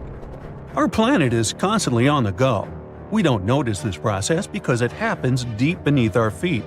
120 million years ago, Australia and Antarctica were a single piece of land. Yep, the coldest and one of the hottest places on Earth were once the same territory. Antarctica said goodbye to Australia, but it didn't leave empty-handed. Today, there is an oceanic plateau in the Indian Ocean. The word plateau comes from French, and it means elevated flatland. And the name of this land sounds like the title of a Hollywood movie, Broken Ridge. Long ago, it was connected to another lost continent. Scientists believe that it made a land bridge between India and Antarctica. What was this land like? The answer possibly lies in a tiny archipelago in the southern Indian Ocean. These islands are all that is left of an ancient landmass. They have a cold climate. The islands feature glaciers because they're so close to Antarctica. But in the past, the climate must have been temperate with plenty of rainfall. The animals and plants would have been similar to those that we find in tropical regions today. The lost continent's landscape probably resembled that of New Zealand. Now, while we're in the area, can you guess which continent the island state of Madagascar once belonged to? If you guessed Africa, sorry, you were wrong. Hey, don't feel bad. Look up and to the right of the map. The correct answer is India. Some 120 million years ago, I wasn't around then, India separated from the African continent and went northeast. Madagascar wasn't quick enough and ended up as an island off the southeast coast of Africa. But there is evidence of an even greater landmass, the lost continent of Mauritius. Scientists found traces of the ancient landmass under the island of Mauritius. Today, it's a tourist hotspot, but millions of years ago, it was a real hotspot, volcanoes and all. That's how scientists were able to retrace the steps of Mauritius. They found a mineral that exists in rocks which lava spews out after an eruption. The long-lost land once covered the area from Mauritius to the west coast of India. Imagine if that land existed today. It would form a great mix of Indian and African cultures. The local dishes would definitely be spicy. Now, speaking of spicy, have you had Indonesian food recently? Just 50,000 years ago, Southeast Asia looked much different. There was no Sumatra, Borneo, Java, or even Australia. Just Sunda and Saul. two continental masses that were divided by a deep water trench. You had the extension of mainland Southeast Asia on one side and the Greater Australia on the other. Back then, Bali stood at the southernmost tip of Asia. Biologists were among the first scientists to notice the split. Species develop differently on Sunda and Sahul. That's why Australia has unique animals, such as the kangaroo, wombat, and platypus. And did you know that a giant kangaroo once roamed the island of New Guinea? That's because, up until the end of the last age, there was a land bridge to Australia. Today, the two islands are separated by the Torres Strait, but it's quite shallow, less than 65 feet. It's a reminder that this was once a single landmass called Sahul. Another ocean strait that isn't too deep separates Asia from North America. The Bering Strait sits today in the place of Beringia. This ancient landmass wasn't that big. It stretched 1,000 miles from north to south. That's just a third of the driving distance from Los Angeles to New York. Beringia was important for another reason. During the Ice Ages, it connected the whole world. Water levels were 300 feet lower than they are today. If they went even lower, you could walk from the Cape of Good Hope in Africa all the way to Cape Horn in South America. Talk about the ultimate backpacking route. Today, you can hop on an airplane and fly to pretty much any place on the globe. The world has never seemed smaller, has it? Well, it has. Some 300 to 200 million years ago, we were all one world, literally. Pangaea was a supercontinent that included all of the continents. Its name is in Greek, and it simply means all Earth. But Pangaea started to crack up. The biggest gap formed between the Americas on one side and Europe and Africa on the other. Seawater soon started pouring in, and that's how we got the Atlantic Ocean. This process is by no means over. While you are watching this video, North America is drifting further and further away from Europe at the rate of 1 inch per year. Doesn't seem much when compared to the average human lifespan, but in the end, all the continents will reconnect with each other, forming a supercontinent. And it wouldn't be the first time in Earth history that this happens. Honestly, I'm not going to wait around for that. Our planet has 5 oceans: the Pacific, Atlantic, Indian, Southern, and Arctic. Not counting Billy Ocean. But it seems there's a 6th one out there too. It's just that you can't see it. Scientists have found evidence of large amounts of water hidden in the transition zone. That's the boundary layer that separates the upper and lower mantle of our planet. That boundary goes hundreds of miles deep down below the surface. Natural diamonds usually form in the mantle, but at depths of up to 155 miles. Some of them are very rare. They may come from deeper depths. That was the case with this fascinating diamond that formed 410 miles below the surface. The gem was big enough for scientists to study it and determine what it was made of. They were surprised when the composition of this very rare diamond showed that it was formed in pretty watery conditions. Because of that, such a diamond wouldn't be worth much in jewelry stores, but it was priceless in the lab. So, could this mean there's an ocean under the surface of our planet? It would definitely get us closer to the idea Jules Verne had about this whole magical secret world inside Earth, including the ocean. But that's not exactly the case. The water is there, true, but it's not like you can enjoy the view watching waves splashing around like on the surface of our planet. The water is actually stored within the minerals. That's why this area is so wet. Let's now move to Africa to keep up with the story, or to be more specific, to a spot called the Afar region. It's part of Ethiopia and a place where 3 tectonic plates meet. Tectonic plates are large pieces of our planet's crust that slowly move. These movements cause earthquakes and produce volcanoes, mountains, deep underwater valleys we call trenches, and so on. And the Afar Valley is where the Arabian, Somali, and Nubian plates meet. Together, they form an intersection in the shape of a Y. Why? Let me tell you. These plates are moving all the time. The Somali plate is moving southeast toward the Australian and Indian plates. The Arabian plate is moving north, getting closer to the Eurasian plate. At some point, it will close the Persian Gulf. This movement of plates has created something we call the Great Rift Valley, considering there are, all these cool rifts. The Aden Ridge to the east, the Red Sea Rift to the west, the Oculus Rift and the East African Rift to the south. But the East African Rift is something we want to focus on, because this one could be the key to this potential sixth ocean, but this time on the surface. A continental rift is a spot where two tectonic plates that form a single continent start to separate. Here it's the Somali and Nubian plates. Together, they're parts that make up Africa. If they keep moving in separate directions, this currently continental rift may become what we call an oceanic spreading ridge. In other words, when the plates are far enough apart from each other, there will be an enormous crack between them. This way, magma will freely flow up from beneath them. It'll be cool and eventually start creating a new ocean floor. Africa will be split into two parts, and there will be a new ocean flowing between what will turn into two mini-continents. Nope, it's not time to get your swim trunks and sunscreen yet. Even if the Somali and Arabian plates do move far enough to form an oceanic spreading ridge, it'll take millions of years before this happens. So I guess it's more interesting to stick to exploring this sixth ocean below the Earth's surface for now. The idea of subsurface oceans goes beyond the borders of our planet. It's possible many moons and planets out there have them too. Our home planet is the only one we know about with consistent bodies of liquid water on the surface, true. In our solar system, we circle around the Sun in something called the habitable zone. The temperature and atmospheric pressure within this zone allow water to remain in liquid form all the time. But a couple of moons in our solar system could also contain significant amounts of water under their surface.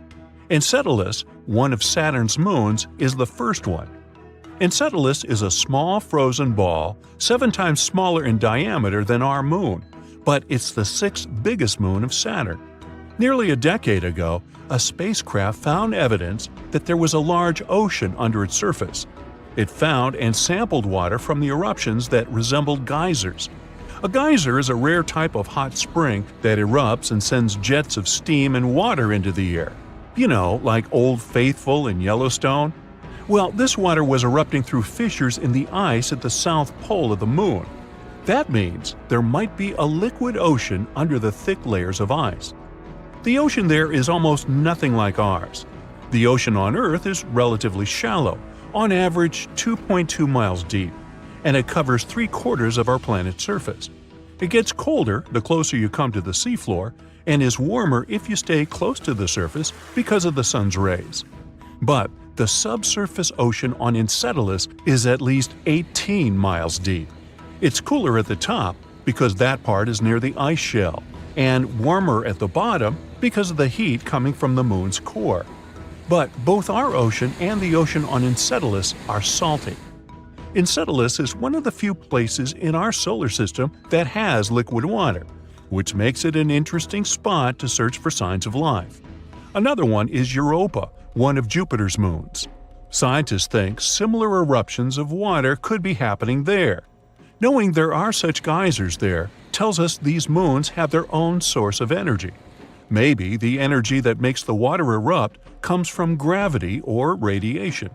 The same energy could keep a large body of liquid water under the ice. It could even support some forms of life.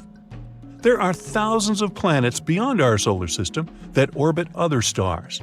Some are even in the habitable zone. Over 1/4 of the ones that we know about could have liquid water, but the majority of them probably have oceans under their surface, like Enceladus and Europa. Pluto might be on this list too, since it's possible it hides a liquid ocean under its thick frozen shell.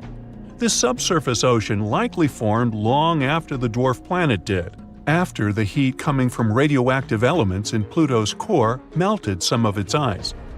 There's also something called water worlds. Those are moons or planets with global oceans that are more common than we thought. Some call Earth a water world too. 71% of its surface is water after all. And when you look at our home planet from space, you mostly get those blue marble pictures.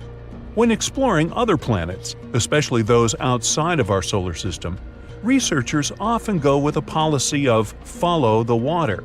After all, water is the main element we know that's necessary for supporting life.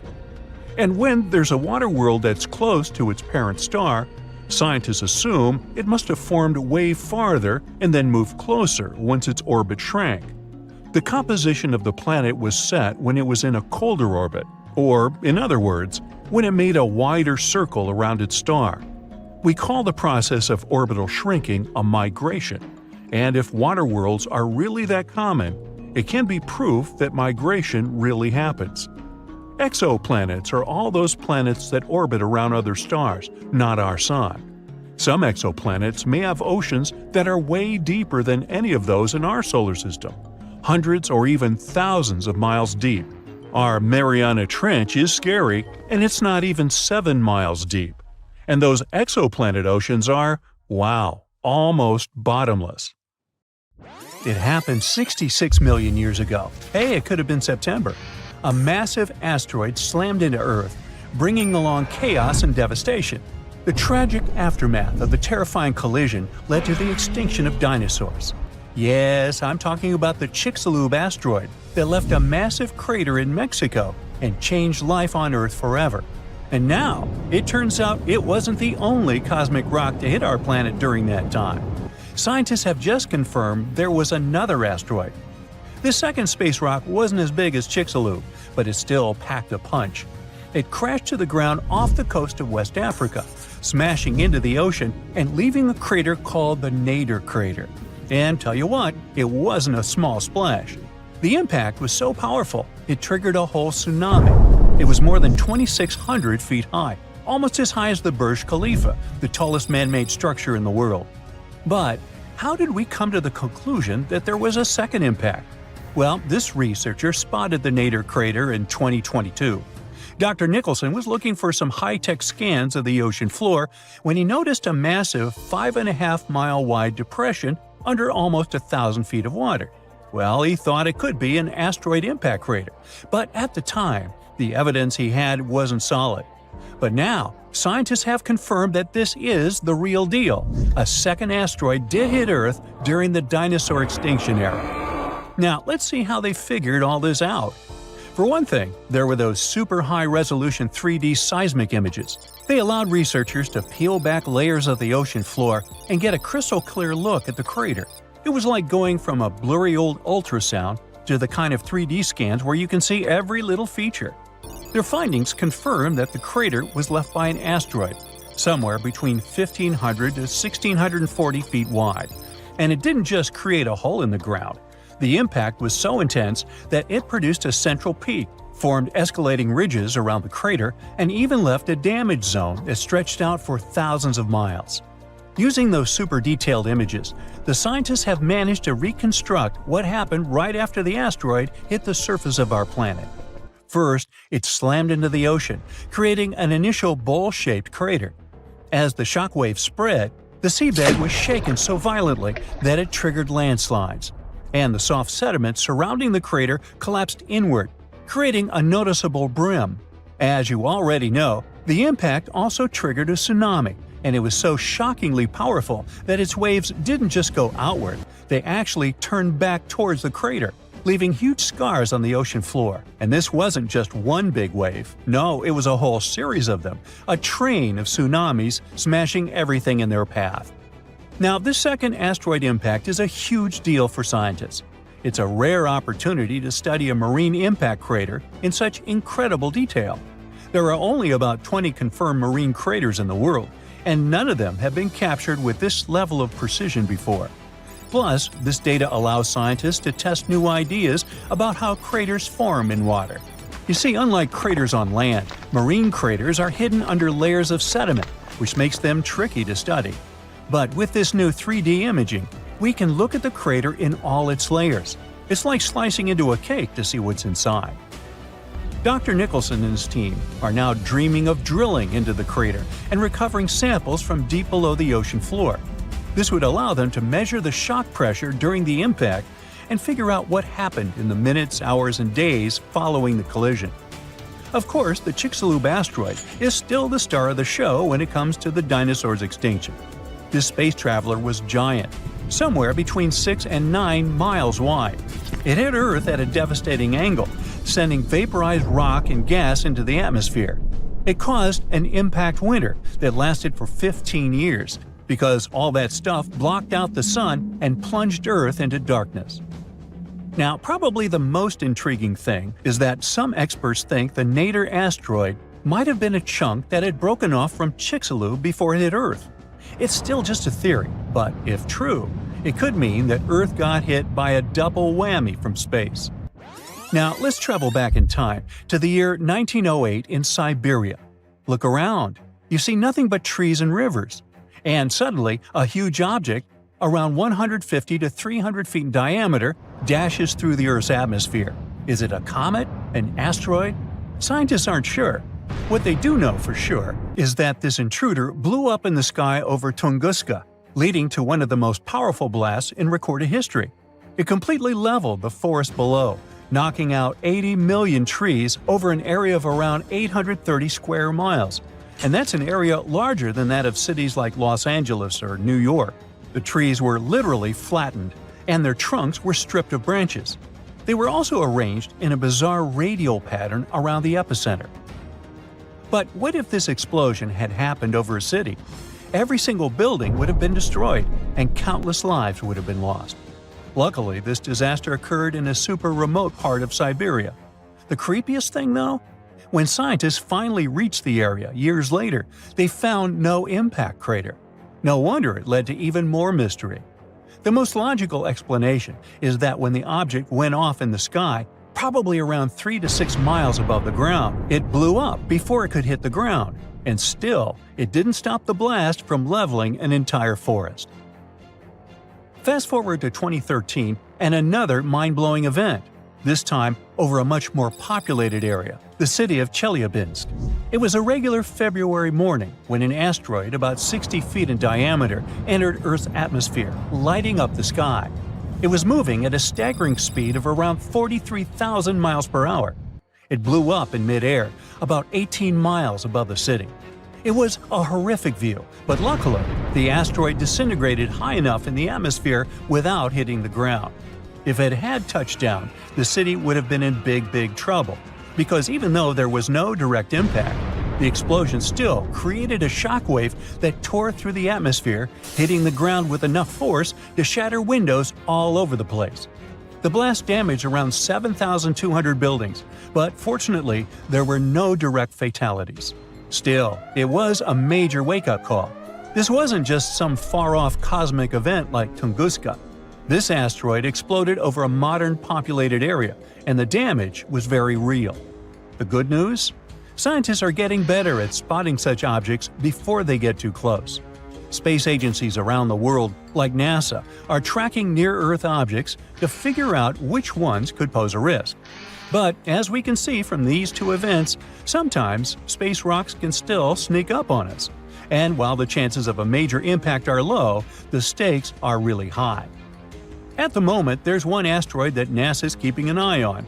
It's called Bennu, and it's about the same size as the Nader impactor. Bennu is considered one of the most hazardous objects in near-Earth orbit. According to NASA, there's a small chance it could hit the Earth between the years 2178 and 2290, and the biggest risk date is September 24, 2182. But don't freak out just yet. The odds of the impact are only 1 in 2,700, but still, it's a reminder that Earth is always in the cosmic firing line. The sky suddenly turns orange. All you can see as you look up are millions of butterflies. You just got lucky to witness the spectacular natural show, the annual migration of monarch butterflies. Every fall, as the days get shorter and the temperatures go down in the northeastern US and Canada, these beautiful creatures leave their summer breeding grounds. They travel up to 3,000 miles to Mexico and never come back. Their perfect overwintering ground is high in the mountains. Millions of monarch butterflies are safe there in the canopy of OML fir trees. Once the winter is over, it's time for them to go back up north. they make a stopover around Texas to mate and lay eggs on milkweed plants. A few days later, these eggs turn into caterpillars that feed on the plant until they transform into grown-up butterflies. Now, it's their turn to continue the journey up north until they find a new breeding ground. This way, generations keep changing en route, and it may take up to 5 of them to get to the final destination back in Canada. It's a natural mystery how the butterflies traveling south live up to 8 months traveling with the air currents. The same species going back completes its life cycle in 5 to 7 weeks. Scientists still don't know why the monarchs migrate and how they find their way. It could be connected with the blooming of milkweed plants, their primary food source. They probably find their way around based on the position of the sun.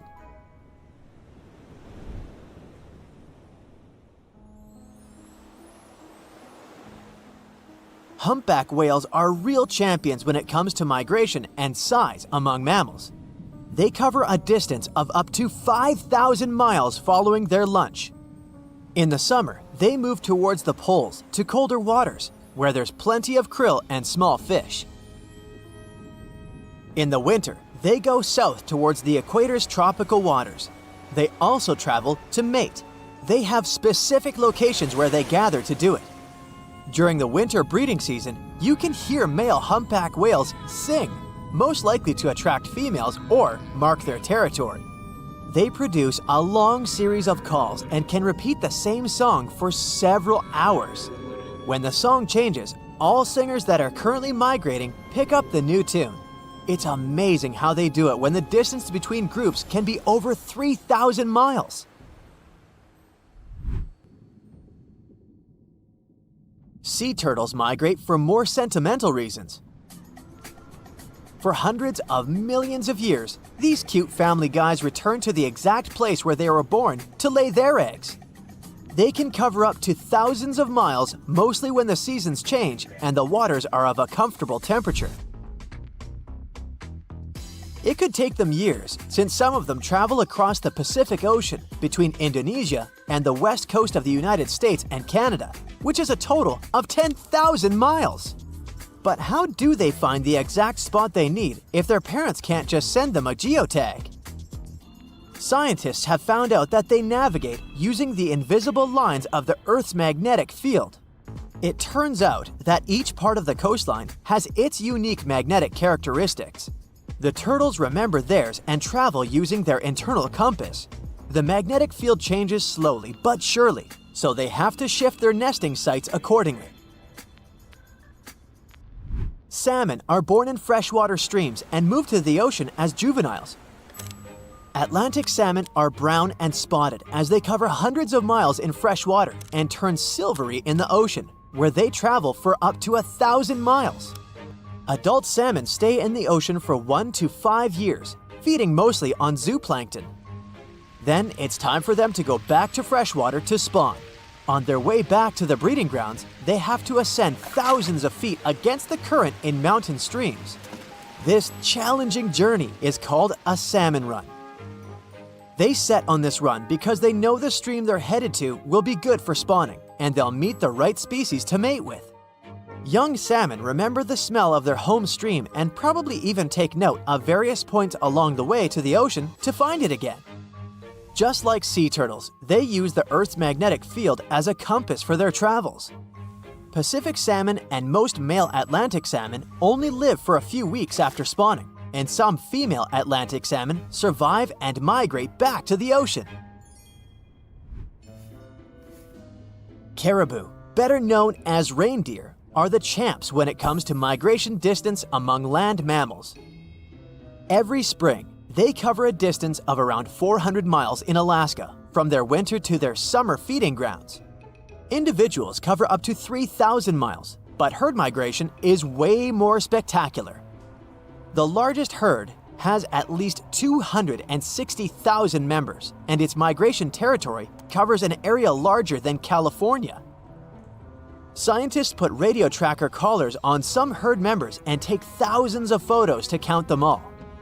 This census is organized every 3 years in good weather conditions to see if the population figures are rising or falling and track their migration patterns. Caribou grow through all this migration trouble to safely raise their newborn young. They reach remote grounds where golden eagles, wolves, and grizzly bears won't bother the youngsters during their first, most vulnerable days. Another good excuse to hit the road up north for them is to save themselves from mosquitoes, which would be a huge problem in warmer months. Plus, they get fresh seasonal foods from the areas they stay in. Their migration helps fertilize the grounds they pass by, which means the tundra should thank them for regenerating and protecting its grasslands. Wildebeest, also known as gnus, are relatives of antelopes and gazelles. They spend most of their lives in the Serengeti plains of southeastern Africa, grazing on the grassy savannas. Every year at the end of the rainy season, normally in May or June, millions of wildebeest head northwest in search of greener pastures and then back again. This migration is so spectacular that it's considered one of the 7 wonders of the natural world. Sadly, not all wildebeest make it to their final destination, as they have to cross rivers full of giant crocodiles and pass by hungry lions and other predators.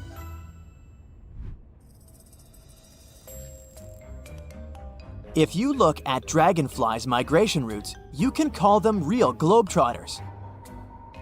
Scientists discovered one such route that spanned from India to the Maldives, Seychelles, Mozambique, Uganda, and back again for at least 8,700 miles. It's the longest insect migration we know of so far. It looks like they set on this epic journey when the temperature reaches a certain mark and the days start to grow longer.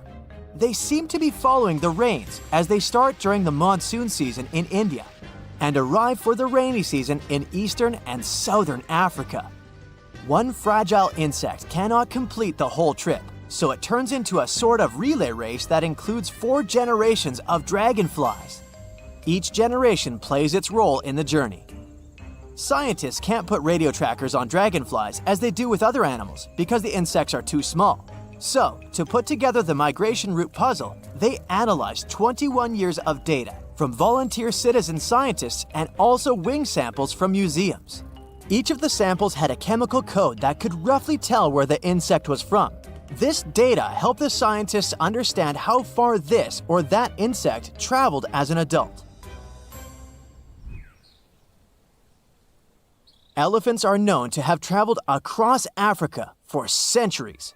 They rely on their herd leader's memory when it comes to recalling the tricky migratory routes. This big elephant boss leads everyone else to sources of ripe food and water when the seasons change. They also migrate to avoid danger, which is mostly represented by humans. Elephants have developed their own communication methods to pass on information about prospective danger. They use chemical secretions, vibrations, gestures, and touch. Recently, many African countries have restored some of the oldest elephant migration routes. These big-eared guys usually avoid dangerous areas for generations, but once they know the route is safe, they start using it again.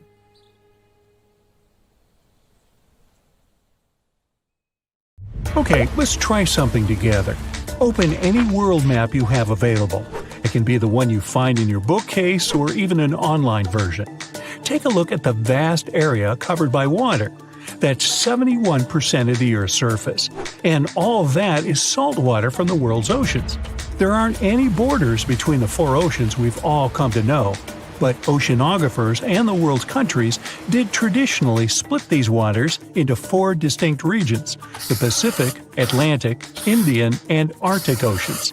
And here comes the big surprise. The scientific community has recently recognized the 5th body of water. It's called the Southern Ocean, and 3 of the 4 original oceans border it. It circumnavigates Antarctica and the lower portion of the globe and reaches Australia and the southern portions of Africa and South America. What makes this ocean so special? How did the scientific community eventually recognize it? And more importantly, what mysterious creatures does it hide? Let's find out. The Antarctic Ocean, or the Southern Ocean, was first mentioned back in 1937 in the second edition of the International Hydrographic Organization's Limits of Oceans and Seas. That's a mouthful. Back then, this organization considered that it was wrong to consider the Antarctic Ocean as its own distinct body of water. Why? Well, because at that time, an ocean was defined as water surrounded by land, and not water surrounding land. However, they reconsidered it in 2000 and voted to include this ocean in the official list. They also decided on the name Southern Ocean over the commonly used Antarctic Ocean. Finally, the organization concluded that the ocean should be considered as ending at the 60th parallel south latitude. But how old is this ocean? Well, many specialists believe it to have formed only 30 million years ago, which would make it the youngest of the world's oceans. It was created when Antarctica and South America moved away from each other during the early stages of our planet's development. This unique water current is a distinctive component of the Southern Ocean, as it helps keep the waters flowing around the icy continent. It's called the Antarctic Circumpolar Current, and it moves to the east with incredible speed. It's estimated that it moves an enormous amount of water per second. Some of the disputes regarding the Southern Ocean also have to do with this amazing current. Some specialists believe it separates the water of the Southern Ocean from the waters of the nearing Atlantic or Pacific. Only the rapid circulating water is considered the Southern Ocean. On the other hand, though, a handful of scientists say that the current actually makes the naming issue more complex by not limiting the waters to a specific geographic location. They believe that the waters in the current are different in terms of composition from waters in the northern oceans because they are way colder and have a lot more salt. Sailors don't really like this new body of water, mostly because of the frequent cyclone-like storms that it experiences. They happen because of the big temperature difference between the ice packs and the ocean waves. As a result, these storms are very difficult to surpass for any sailors that happen to encounter them. I mean, really, these are the strongest winds found anywhere on our planet. More so, the vessels going through this area must also be wary of the frequent icebergs that may pop up every now and then, and also of the low surface temperatures. Just to paint you a better picture, some of the icebergs found here can span over several hundred meters and can exist all year round, regardless of the season. The latitudes from 50 to 70 have even earned the nicknames of Furious 50s or the Shrieking 60s because of these intense year-round storms. Even the landscape is unique. They say the Southern Ocean has bluer glaciers, colder air, and more intimidating mountains than anywhere else in the world. Now, let's get to the mysterious creatures that call this place home, as thousands of species of wildlife live only here and nowhere else in the world. Let's start with the quirky sea pig, or one of the sea cucumbers as it's sometimes called. There are a lot of them in the waters off Antarctica. Why is it called that way, though? Because of its pink hue and round, bloated looks. On a closer look, it even appears to have a little tail and set of ears, just like a pig. They do help a lot with the quality of the waters here, filtering sand and sediment. Then there are the Hoff crabs that live on the floor of the Antarctic Sea. The Southern Ocean is a cold water environment, but crabs are more adapted to warmer waters. So, Hoff crabs gather around the warmth made by volcanic vents. They get the needed warmth and food here. You can find them in large piles, one on top of another, literally filling the space of the vent openings. Now, wonder how they got their unofficial name? Well, it's because of their apparent similarity to the actor David Hasselhoff, whose impressive chest reminded explorers of the crab. Okay. Ever seen a fish that's completely transparent? You'd have to get to these waters down in the south, but they do exist, and they are simply called the ice fish. You can basically see inside them, being completely clear and all. That's because of their see-through skin and because they don't have any red blood cells. Their special power is that they can use antifreeze to prevent their bodies from going solid in the cold waters of the Southern Ocean. Instead of the standard thicker blood, the red one with hemoglobin, ice fish have thinner blood that moves around more easily throughout their bodies, hence giving them the much-needed nutrients and oxygen. Now, is there a monster hidden in these waters? Some people believe this to be the case, and thanks to recent research, we even have video footage of it.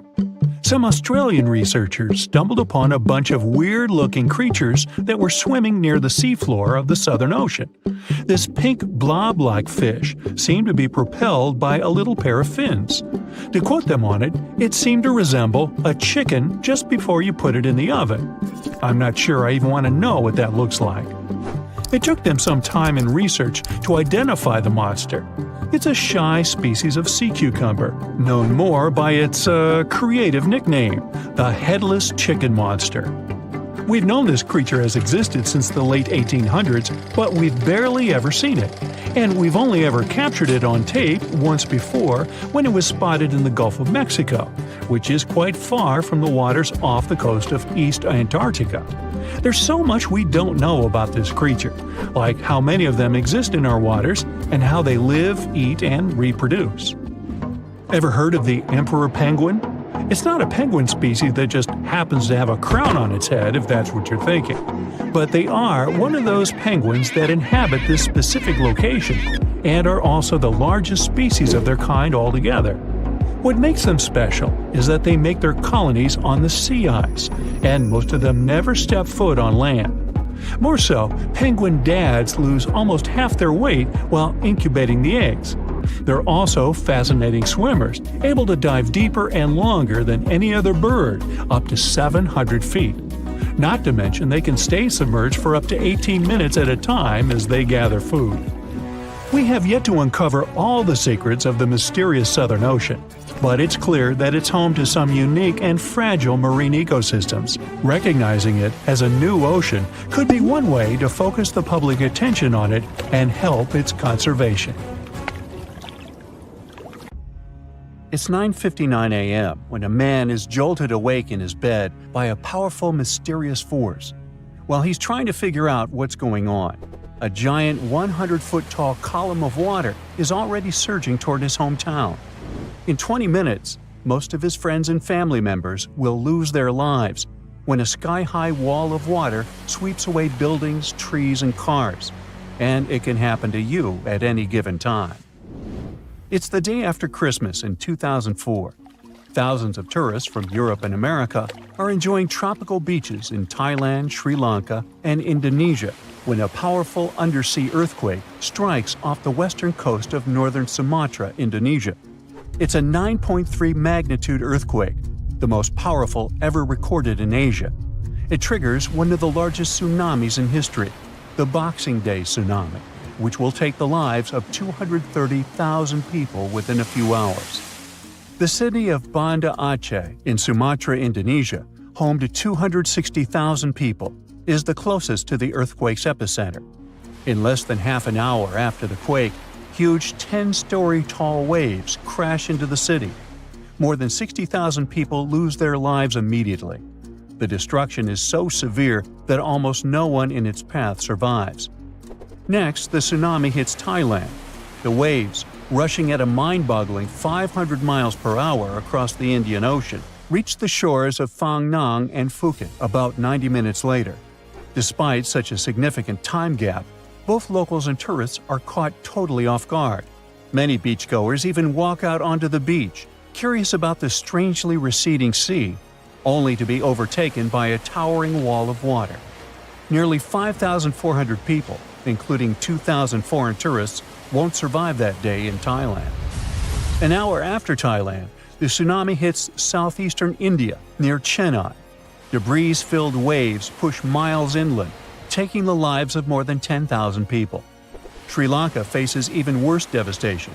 The island will lose over 30,000 people, and hundreds of thousands will become homeless. The tsunami's incredible strength is evident even far away. 8 hours later, it claims its last victims in South Africa, 5,000 miles from the quake's epicenter. There, rogue waves catch swimmers off guard. Researchers from NOAA's Center for Tsunami Research explain that the destruction was due to the sheer power of the earthquake. It originated from a megathrust fault. That's where heavy ocean plates dive beneath lighter continental plates. These faults are the largest in the world and lie underwater. The 2004 earthquake ruptured a 900-mile stretch of the Indian and Australian plates, 31 miles beneath the seafloor. Plus, instead of one quick jolt, the quake lasted for 10 minutes and released an unimaginable amount of energy. During the shaking, massive sections of the seafloor moved upwards by 130 feet. That's a lot. Such a sudden movement set colossal waves rippling across the ocean. Imagine it like dropping a massive pebble into the water. The thing is, tsunami waves aren't like those surfing waves you may imagine. No, they look like a fast-moving whitewater river that floods everything in its way. If you get caught in those raging waters, it's almost impossible to survive. If the powerful currents don't pull you under, floating debris will. That's the reason why, during earthquakes, there are usually many injuries and fewer lives lost. With tsunamis, it's the opposite. There's way fewer injuries than fatalities because it's too hard to survive. Catastrophic tsunamis like the one in 2004 are rare. That's why India and Sri Lanka had no record of such disasters. This lack of experience, combined with the absence of warning systems, made the consequences of the disaster even more tragic. People didn't feel the earthquake because they were far from the epicenter. And with no natural warning signs, no official alerts, and no history of tsunamis, the waves that hit crowded coastlines had devastating effects. By the way, the Pacific Ocean, the largest ocean on Earth, is where most earthquakes and tsunamis occur. Locally damaging tsunamis strike somewhere in this ocean about once every 1 to 2 years. 76% of the recorded fatal tsunamis happened in the Pacific. And 99% of tsunami casualties are caused by local or regional tsunamis, which occur more often and hit quickly. But then a question arises: could a tsunami as devastating as the Boxing Day one happen again? Unfortunately, the answer isn't very straightforward. A warning system has indeed been established in the Indian Ocean. Its goal is to alert coastal nations of potential tsunamis. But human behavior is still a critical challenge. This became clear during a real-life test in 2012. That's when many residents of Banda Aceh, Indonesia, simply ignored evacuation towers after a tsunami warning. People never seem to learn, huh? The Indian Ocean Warning Network uses undersea pressure sensors placed near tectonic plate fault lines. These sensors detect any changes and transmit data to surface buoys, which then send it via satellite to control centers on land. Authorities analyze the information and decide whether to issue warnings and evacuate at-risk areas. Aceh, located on one of the world's most active fault lines, implemented additional safeguards. They installed sirens in coastal cities, and people get alerts on their cell phones.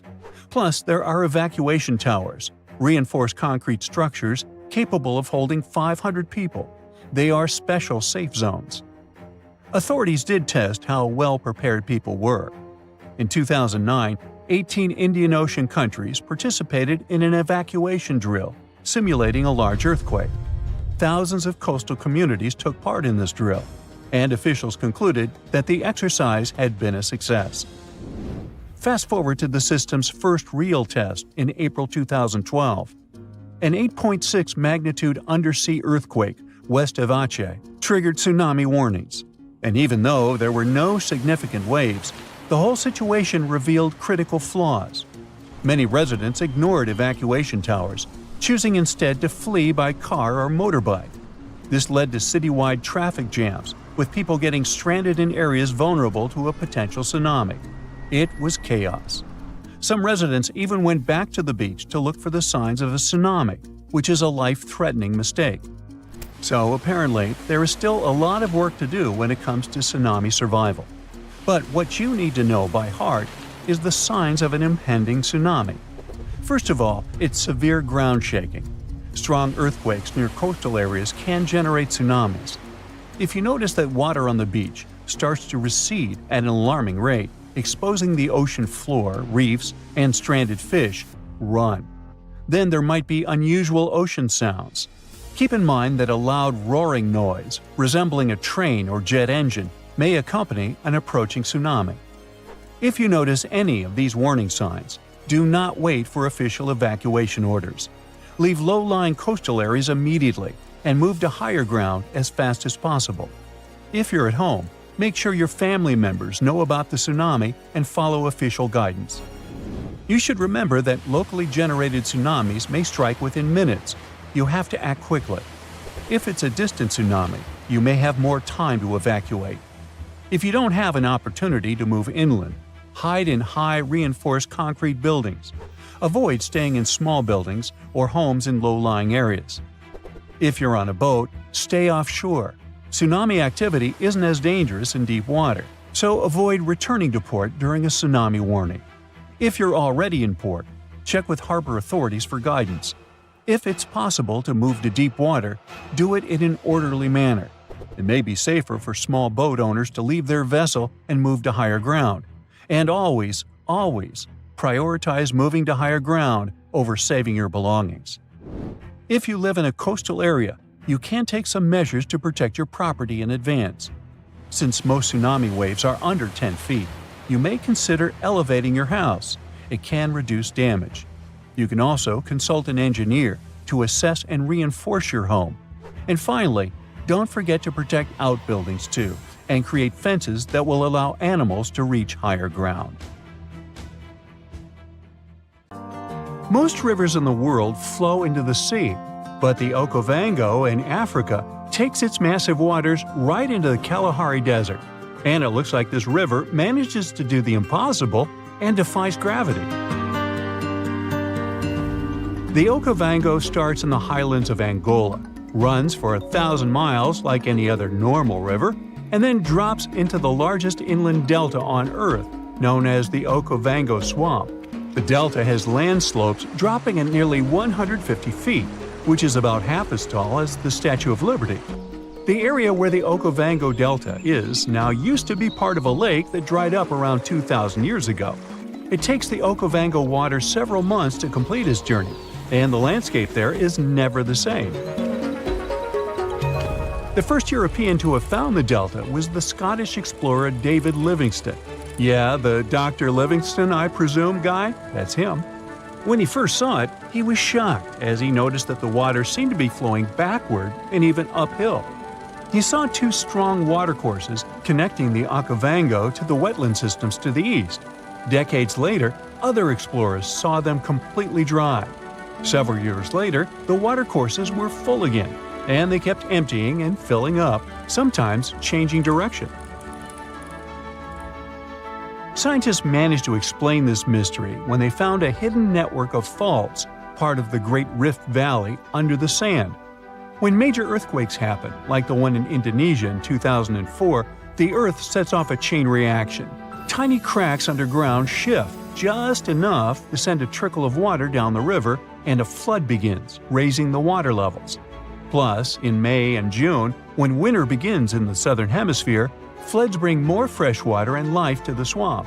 Islands get submerged completely during the peak floods and then resurface again at the end of the wet season.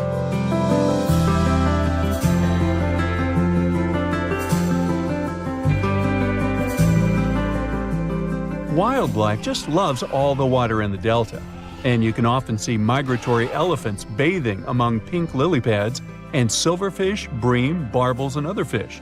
There are lions, cheetahs, buffalo, wildebeests, hippopotamuses, hippopotami, zebras, wild dogs, crocodiles, and other species of animals. Storks, ibis, herons, cranes, and geese like to fly by, along with 450 species of birds. Although the Okavango has plenty of water that is priceless in the desert, people hardly settle along its banks. One big problem here is the tsetse fly. But if you're feeling adventurous, you can come here for a water safari. Scientists from Imperial College in London stumbled upon a totally unexpected river under the Antarctic ice sheet. It slurps up water from an area as big as Germany and France combined. Scientists used to think the lakes under the Antarctic ice were just chilling by themselves. But now it turns out they're part of an interconnected river network. Water under the ice can form in two ways, either from melted snow seeping down or from the Earth's natural heat and the ice grinding over the ground. The Antarctic gets a lot of surface melting during the summer, but Antarctica is usually too chilly for that. This newly found river is proof that there's plenty of water down there just from the ice melting from below. This river could make Antarctica lose its icy cover way faster. If things heat up enough to melt the surface, that water could rush down and mess with the base of the ice sheet, turning Antarctica into a melting mess like Greenland. If the ice starts moving faster than the water can handle, it's going to create more friction, making even more water and speeding up the melting process. The researchers are on a mission to dig deeper into how this river system works and see if it's causing trouble in other parts of the icy continent. Understanding what's going on down there could give us a heads up on how a changing Antarctica might shake up the whole planet. The Roe River in Montana flows for just a bit over 200 feet between Giant Springs and the Missouri River. It was mentioned in the Guinness Book of World Records as the shortest river in the world, but they had to remove this category altogether because there was some heated debate over this title. Residents of Oregon claim that their D River was the absolute champion, as it all depends on when you measure them. There could even be shorter rivers in Norway or Indonesia, depending on what you see as a river. The official definition says it's something that has constant flowing water in the form of a current and is fed by upland sources or another river, lake, or watershed. Creeks and brooks flow together to form streams. Streams become rivers, and rivers take the water from higher to lower lands, ending in the ocean. There are 12 stream orders, and the first two levels don't have other streams feeding them. So, Roe and its other short buddies technically deserve the title of rivers. I'm glad we cleared that up. Rio Negro in South America is the largest blackwater river in the world and the largest left tributary of the Amazon jungle. Its waters look more like strong tea and seem pitch black only from the distance. They get that dark color from humic acid. When plants containing phenol break down only halfway, they leave behind this tea-like hue. Some people believe that blackwater rivers can't be productive, but Rio Negro helps big fishing industries and has spots where turtles come to lay their eggs. Back in the 17th century, explorers didn't find tons of indigenous folks along the river. But it probably didn't have to do with its productivity, more with diseases and conflicts. There are around 700 different fish species documented in Rio Negro's basin, including at least 100 you won't find anywhere else.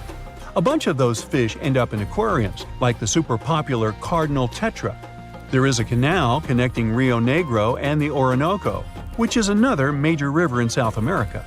Many aquatic species try to move between the rivers, but only the toughest can handle the mix of blackwater and clearwater sections in that canal. There's a unique creek in Wyoming that drains both into the Pacific and the Atlantic Oceans. It begins high up in the Teton Range and later splits into two branches. The Pacific Creek joins the larger Snake River, which merges with the Columbia River and finally reaches the Pacific Ocean. The Atlantic Creek heads east and flows into the Yellowstone, Missouri, and Mississippi rivers and eventually empties into the Gulf of Mexico. If you connect the two creeks' watersheds on a map, you'll get a single blue line between Oregon and Louisiana. Explorers who were looking for the Northwest Passage between the two oceans never knew they could have used the creek. They would just need really tiny boats. Some scientists believe that cutthroat trout knew about this route long before people. They managed to migrate from the Snake River to the Yellowstone River, most likely using the Two-Ocean Creek. Now, every summer, the Caño Cristales in Colombia turns into a liquid rainbow, or the River of Five Colors. At this time, and until the end of fall, the conditions are just perfect for the riverbed to turn bright red, yellow, green, blue, and black. You gotta thank certain aquatic plants growing in the river, a special type of seaweed for all this beauty. During the wet season, the river moves fast and the sun cannot get to these plants. When the dry season hits, there isn't enough water to feed them. So, the time in between the seasons has the perfect conditions for this colorful show. No other place in the world has anything similar. So, at some point, the number of tourists who wanted to see it became so huge that scientists got concerned it could be bad for this hotspot of biodiversity. The area is home to rare species of animals, birds, and plants. Now, there are ecotourism trails and strict opening hours for visitors. An earthquake in Indonesia began in 1829 and lasted a mighty 32 years. It reached its climax in 1861 and hit a magnitude of around 8.5. It was caused by the tectonic plates below the island slowly clashing against each other. Researchers discovered that the quake had been building for some time after analyzing the coral in the area. They found it was being periodically exposed to the open air. That was caused by the gradual earthquake moving the land up and down. Scientists call these decades-long silent earthquakes slow slip events. A single lightning bolt can warm the air to around 54,000 degrees Fahrenheit. The heat makes the air expand quickly, creating a shock wave or boom, which we know to be thunder. There are close to 3 trillion trees on Earth. That translates to roughly around 422 trees for every person. Before humans, the number was nearer to 6 trillion. Almost 70% of the Earth's surface is covered by water, which on average is around 2.5 miles deep. 97% of Earth's volcanoes lie underwater, as well as the mid-ocean ridge, a massive mountain range that is over 40,000 miles long. Humans have mined around 190,000 tons of gold from the planet. Experts predict there is around 20% still left to be mined, but this figure is constantly changing. The world's largest active volcano is in Hawaii. Called Mauna Loa, it's over 2.5 miles above sea level. Given that most of it is underwater, the volcano's summit is a staggering 11 miles from its base. That's the same length as over 160 football fields. The highest ever recorded temperature on Earth was a sweltering 136 degrees Fahrenheit. It was recorded in El Azizia, or modern-day Libya, on September 13, 1922. The lowest temperature was a chilling minus 129 degrees Fahrenheit, recorded at Russia's Vostok station in 1983. Earth is the 5th largest planet in the solar system, behind Jupiter, Saturn, Uranus, and Neptune. It has a circumference of roughly 25,000 miles, and it would take the average person around 8,300 hours to walk around the face of the Earth. The separation between Earth's land masses would make such a trek almost impossible, though. It takes 365.25 days for the Earth to orbit the Sun. Because our calendar years only have 365 days, we add an extra leap day every 4 years to make up for the difference. Russia is the largest country on the planet, with a total area of about 6.5 million square miles. It encompasses more than 1/8 of the Earth's inhabited land area, but still has a relatively small population given its size. Earth is the only planet with one moon. Mercury and Venus have no moons, while every other planet has 2 or more. Earth is over 4 billion years old. Scientists calculate this by looking at the planet's oldest rocks, as well as meteorites that have crash-landed. They used meteorites as they were formed at the same time as Earth, when the solar system was forming. The ground we walk on is basically recycled. The planet's rock cycle turns igneous rocks to sedimentary ones, then transforms those into metamorphic rocks, and back again. Like Earth, our moon also experiences earthquakes. They're less common and intense than the ones we have, and are caused by tidal stresses. A tidal stress is basically the relationship between the gravitational pull of the moon on the Earth and that of the Earth on the moon. Despite being the 5th largest continent, Antarctica holds 70% of the planet's fresh water and about 90% of its ice. Bangkok is the most visited city in the world, boasting 23 million visitors in 2019 alone. Paris, London, Dubai, and Singapore make up the other cities in the top 5. The lowest layer of Earth's atmosphere is called the troposphere and is the reason we have weather. Sunlight heats the planet's surface, which causes warm air to rise up to the troposphere. This air then expands and cools as the air pressure decreases and sinks down, where it is then warmed by the Earth again.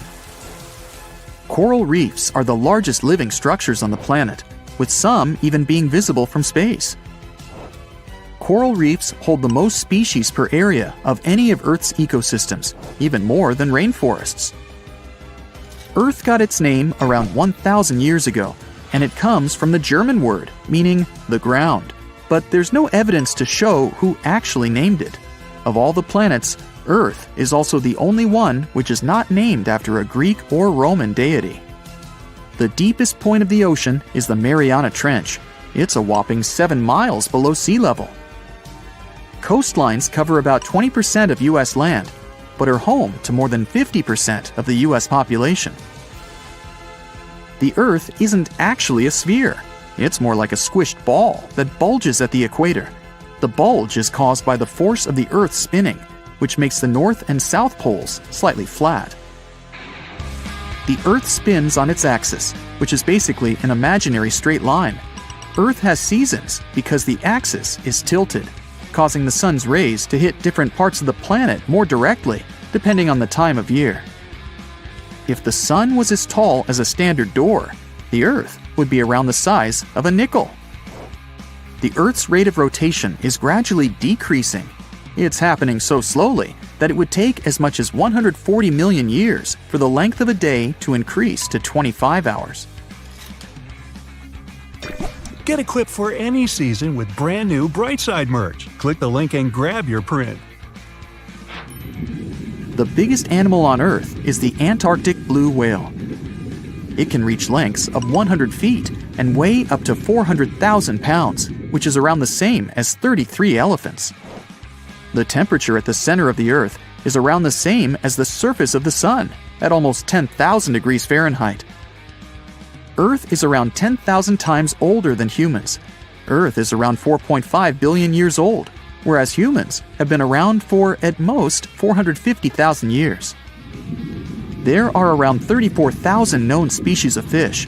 The actual number is way higher though, as a whopping 95% of our oceans still haven't been explored. America's Route 66 is longer than the journey to the Earth's core. The distance to the core is roughly 2,000 miles. Route 66 is almost 2,500 miles. The Earth is made up of 3 main components: the crust, the mantle, and the core, which is divided into the outer core and the inner core. Scientists have estimated that there are around 8.7 million species on the planet. Out of this, between 1 to 2 million of these species are animals. But roughly 86% of land species and 91% of fish have yet to be discovered by humans. Ancient astronomers used to think that the Earth was the center of the universe. For 2,000 years, they believed the Earth to be static, while other bodies traveled in orbit around us. In 1543, Copernicus published his sun-centered model of the solar system. Earth is the densest planet in the solar system. The density varies across its different crusts, but the planet's average density is just over 3 ounces per cubic inch. Mount Everest is the highest point on the planet. Its peak is the highest altitude above sea level at around 5.5 miles. Each year, 1 septillion crystals of snow fall on Earth. That's a trillion snowflakes. Snow covers about 31% of Earth's land area each year. Of Earth's water, only around 3% is fresh water. The other 97% is salted. Of that 3%, about 2% is frozen in ice and glaciers. So, less than 1% of the planet's fresh water is actually in lakes, rivers, and underground. The world's largest inland body of water, or lake to us normal people, is the Caspian Sea. It has an area of 140,000 miles squared. The world's deepest lake is Lake Baikal in Russia and is 5,300 feet deep. Earth's atmosphere is roughly 78% nitrogen and 21% oxygen, with small amounts of water vapor, carbon dioxide, and other gases. No other planet is believed to have this much oxygen, which explains why Earth is the only planet where life has been discovered so far. Apart from the Moon, there are 2 asteroids in co-orbital orbits with Earth, sometimes called Earth's second moon. 3753 Cruithne is an asteroid that looks like it's following the Earth in orbit, but it's actually following its own path around the Sun. 2002 AA29 is another asteroid which makes a horseshoe orbit around the Earth that draws it close to the planet every 95 years. So, since 2000, the world has been hit with more than 1,700 earthquakes with magnitude greater than 5. Many happened around the Ring of Fire, located around the Pacific Ocean. In North America, the biggest threat is the San Andreas Fault Line, which can create an earthquake of a magnitude higher than any other, earning it the spine-tingling nickname, the Big One. The potential destruction of California is a terrifying prospect that could have unimaginable consequences. But the Big One is just the beginning of what's to come. Bad news! Scientists have predicted an earth-shattering event that will occur in 2030. Like it or not, there's a 70% chance that we'll experience the Big One, and it will be an earthquake with a magnitude of 6.7. The San Andreas Fault Line will cause the Big One, but what is scary is that we can't predict it. On the other hand, a massive earthquake occurs every 100 years. This means there's always time to prepare for a natural disaster. If we traveled back in time, we'd see a few significant earthquakes like the ones that wiped out San Francisco and Fort Tajon. Buildings made a long time ago are not quake-proof. They will collapse. Even if they survive, you should not enter them. But buildings are not the most dangerous part. You should watch out for electrical lines and gas pipes. Your hill house might be lovely, but it is extremely unsafe. During quakes, the hill can turn into a massive landslide that will destroy everything in its path. Say goodbye to road trips because all the roads will be ruined. You should have some spare water and food since you won't be able to go to the supermarket. This disaster won't be cheap. It will cost the U.S. around $200 billion to recover from the quake. At least the earthquake will not trigger tsunamis. But there's something it can cause more damage than the Big One. The notorious Cascadia subduction zones start in California and ends up all the way in Vancouver, Canada. The San Andreas Fault Line is nothing compared to this zone. It can wipe the whole coast off the face of the Earth, an example of hyperbole. Subduction zones are tectonic plates forced to be one under the other and constantly pulling apart. One is called the North American Plate and the other is the Juan de Fuca Plate.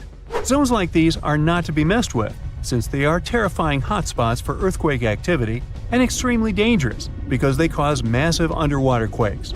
But they are underwater, so what can they do to us? Well, they can cause giant tsunamis, flooding cities, and destroying the coastline. Right now, the most active zone is the Ring of Fire. The Cascadia zone might be less active, but it is like a sleeping beast that can wake up and destroy everything in its path, causing a groundbreaking earthquake. The last time all this stress was released was in the year 1700. Unlike the San Andreas quake, this one will cause massive tsunamis and much bigger shocks. Let's hope you'll be camping in an open field at that time, because most buildings and bridges will likely be destroyed. Also, be ready for the aftershocks, as they'll be devastating. Nature won't be spared either. Landslides will change animals' habitats. Even our homes will be changed forever. Luckily, there is a light at the end of the tunnel, and scientists are doing everything they can to ensure our safety. New rules are implemented. Every new building must be able to withstand massive shocks. They're developing modern warning systems, and every new infrastructure must follow strict quake-proof guidelines. The Juan de Fuca and the North American plates are locked together, but they won't stay like that forever. When they unlock, get ready for a massive shake. The closer you are to the epicenter, the more damage you'll experience. But even if you are lucky to be far away, you may still feel the ground shaking for some time.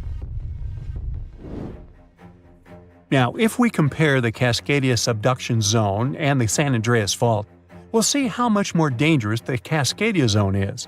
In 1994, there was an enormous 6.7 magnitude earthquake in the Northridge area, close to the San Andreas Fault. Sadly, many people didn't make it, and some were injured.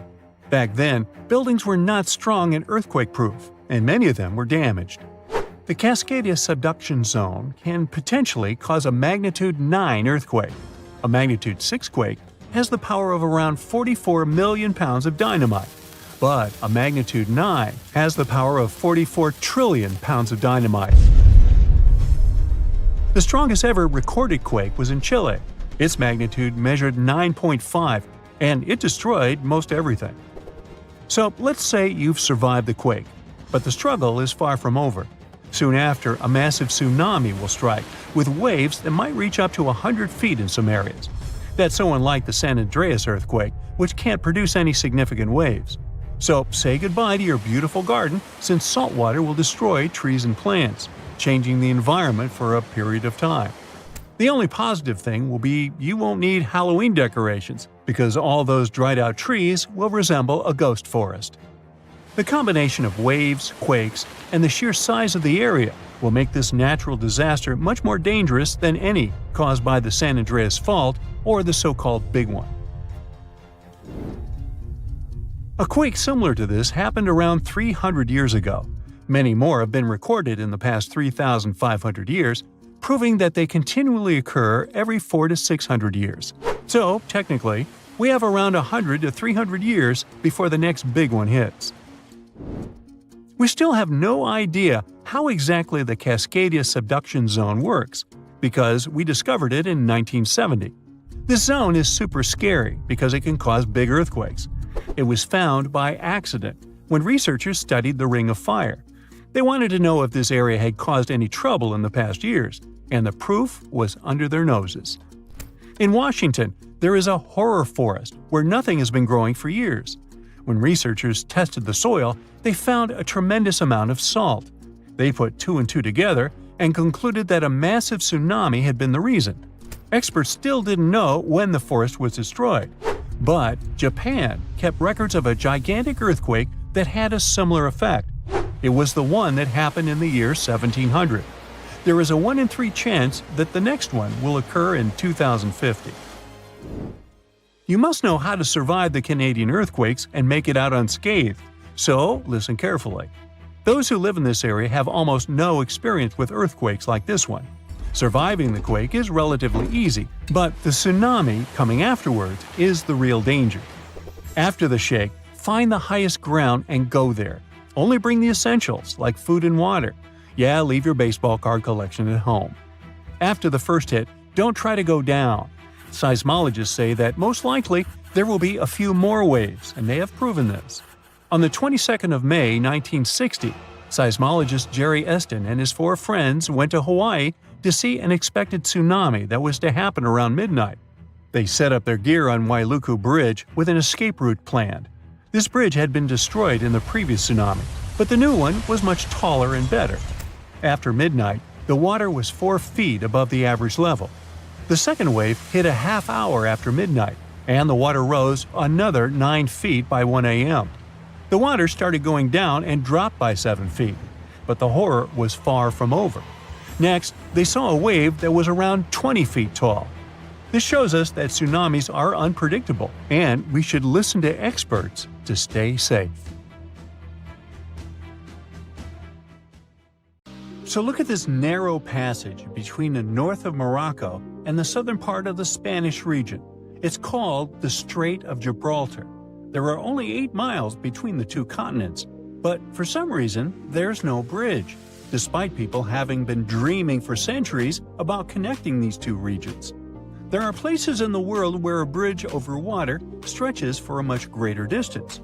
For example, the Lake Pontchartrain Causeway near New Orleans, Louisiana, goes for 24 miles, which is 3 times the length of the hypothetical bridge between Africa and Europe. That's listed in the Guinness Book of World Records as the longest continuous bridge passing over water. It consists of 2 parallel bridges and connects the urban area of New Orleans with small settlements in the north of Lake Pontchartrain. 9,000 concrete piles hold more than 1,000 decks above the water. This large-scale structure was built in the middle of the 20th century. It only took 14 months from the start of construction to its completion. American engineers created a unique technology for attaching concrete piles to the base of the bridge, and this bridge is still functioning. So, what's the problem with building a shorter bridge to connect Africa and Europe? Let's first find out the value of the 8-mile bridge that could connect 2 continents and the reason why everyone is talking about it. In fact, the value of such a bridge would be enormous. Diamonds, oil, minerals, Africa is full of valuable materials, and Europe is happy to buy these things. This theoretical bridge could allow people to transport things for trade quickly and comfortably. But now, the exchange of goods between Africa and Europe is only possible thanks to airplanes and cargo ships, and airplanes are extremely expensive because of hefty fuel price tags. In addition, air travel is often delayed because of bad weather. There are long customs procedures and transportation from the airport to the destination. Ships can also be a problem. The narrow area of the Mediterranean Sea, where the 2 continents are closest to each other, is a dangerous place because of storms and strong currents. The transportation of your diamonds is highly dependent on weather conditions. The second advantage of such a bridge would be the creation of tens of thousands of jobs. People from Europe and Africa would build hotels, ports, parks, and even small towns for each other. The coastal parts of both continents would become a new economic center. And just imagine how much investment those places would attract. Europe and Africa would be much closer than ever before. You could drive from a small Spanish town to a safari park in northern Morocco, buy Moroccan tea, get some argan oil, and go home for the evening. Or you could take a high-speed train across the beautiful Mediterranean Sea. People would open hundreds of restaurants, amusement parks, shopping malls, and a museum next to this bridge. But, unfortunately, it's impossible to build such a bridge, at least at the moment. And here's why. The main problem is the Strait of Gibraltar itself, because of its strong currents and seismic activity. How can you start large-scale construction if, in a couple of days, an underwater earthquake can trigger giant waves and take all the ships underwater? Even if you build a bridge, rapid streams of water that constantly change direction can shake the entire structure and tear the connecting parts of the construction. The bridge over the Strait of Gibraltar must have a strong, sturdy system that will withstand seismic activity. Huge resources are required to create such a complex structure. Despite the dangerous passage between the 2 continents, it remains one of the busiest points in the world. It's the only place on the planet connecting the Mediterranean Sea and the Atlantic Ocean. About 300 ships pass through this area every day. Not only merchant ships, but also fishing vessels and tourist boats. There are not so many places in the world where you can watch whales coming out of the water. Not only people, but also marine creatures often visit this passage because of the peculiarities of the sea currents. But we'll talk about that later. Another problem is the depth of the strait. In simple words, any bridge over the water is built on long metal piles. Builders and engineers stick piles into the seabed and use them as a holding base for the whole construction. But installing such piles firmly enough is a difficult task because of the uneven seabed. The seabed has a unique geological landscape, irregularities, and different densities of the Earth's rock. There are also reefs, rocks, and pits. Any seabed requires extensive geological studies before piles are installed. However, the bottom of the Strait of Gibraltar is especially difficult because of its depth, almost 3,000 feet. It's one of the deepest straits in the whole world. Just imagine, you'll need the height of 10 Statues of Liberty to reach the surface of the water from the bottom of the strait. What kind of pile should be used there to hold the entire bridge? Most likely, one pile will have to consist of several parts connected into one large metal rod. And don't forget about seismic activity. Let's say you've installed perfectly strong piles, but the next day an earthquake occurs and destroys the entire structure. And a strong current is carrying fortifications all over the Mediterranean Sea.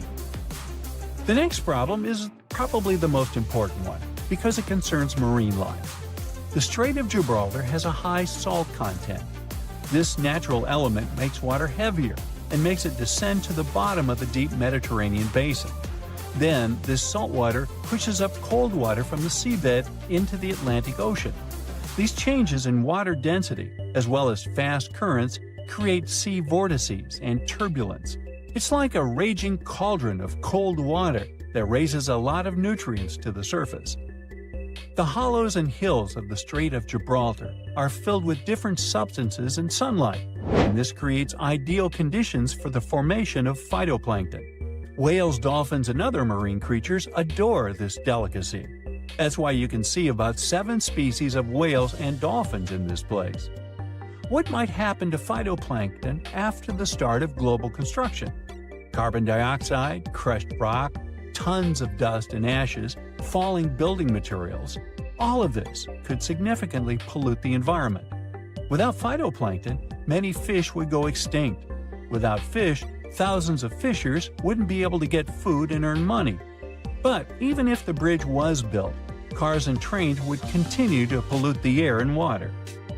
This disruption of the delicate balance in this narrow strait can lead to larger-scale environmental disasters. Dolphins and whales may leave to look for food elsewhere, and thus take resources from other marine inhabitants. Like falling dominoes, one problem can follow another. And all this because of one bridge. In 2007, the Spanish Ministry of Environmental Protection introduced speed limits for all ships sailing through the strait in order to not disrupt the delicate balance of nature. At the beginning of the 20th century, a French engineer proposed a project of a bridge, but it was rejected because it was too complicated and costly. People also tried to develop a 23-mile-long tunnel, but this project also faced financial and technical difficulties. People are still dreaming of a bridge over the Strait of Gibraltar. Perhaps, in the future, when we develop cooler technologies, we'll be able to build this thing. Oh, by the way, there hasn't always been water between these two regions. In the distant past, the two continents were connected. The entire Mediterranean Sea is the remains of the Tethys Sea that existed before the era of dinosaurs. Then the African and Indian plates collided with the Eurasian one, and the Tethys Sea completely disappeared. In its place, a land bridge was formed that separated the Mediterranean Sea from the ocean. Without access to water, the sea dried up about 6 million years ago. But then, when the bridge came down, the water began to fill the dried-up pool. For tens of thousands of years, the narrow plate sank lower and lower, and the Mediterranean Sea eventually got its current water levels. There is a powerful force hiding underground where tectonic plates meet, and one forces another under it. This happens in the Pacific and Indian Oceans. Strain builds over centuries. The tension is unbearable until the megathrust awakens. The Earth shakes with a magnitude that can exceed 9 points, more powerful than any other earthquake. When the seafloor suddenly gets pushed up fast, it sends a huge ripple across the water, and a tsunami of huge force is out. These waves are called teletsunamis, and they cross entire ocean basins, ready to take over coastlines thousands of miles away. The thrust fault stretches over 600 miles. The Earth is not just shaking, it feels like it's tearing apart. This is the power of a megathrust earthquake. Those caught in its path will have to fight for their lives. Japanese authorities recently had to issue their first ever megaquake advisory. It happened because of a strong tremor on the edge of the Nankai Trough ocean floor zone. In the end, most of the warnings were lifted, and there wasn't much damage from the 7.1 magnitude earthquake. Parts of southwestern Japan started to shake, and the superfast trains in Japan slowed down to stay safe, which made travel slower for everyone. But everyone is staying alert as they know about the risk of a megathrust earthquake that could happen within the next few decades in the Nankai Trough. The tectonic plate under the Philippine Sea is slowly sliding underneath the land where Japan is, moving just a few inches every year. The last big earthquakes from this area happened in 1944 and 1946, both with a magnitude of 8.1. These quakes have caused a lot of destruction in the country. The next megathrust earthquake in the region, if it does happen, could be between a magnitude 8 and 9. Scientists still can't agree on how likely this mega earthquake is to happen, but it could be up to 80% certainty. On the other side of the Pacific, scientists from the U.S. Geological Survey have studied a dangerous area along the U.S. West Coast. It's called the Cascadia Subduction Zone, and it stretches from northern California to northern Vancouver Island in Canada. Over the past 14,200 years, there have likely been at least 30 big earthquakes in this region. One major quake happens every 500 years on average. But for a long time now, Cascadia has been quiet, and it worries scientists. They think this might be because the area is locked, meaning the tectonic plates are stuck together and building up a lot of pressure.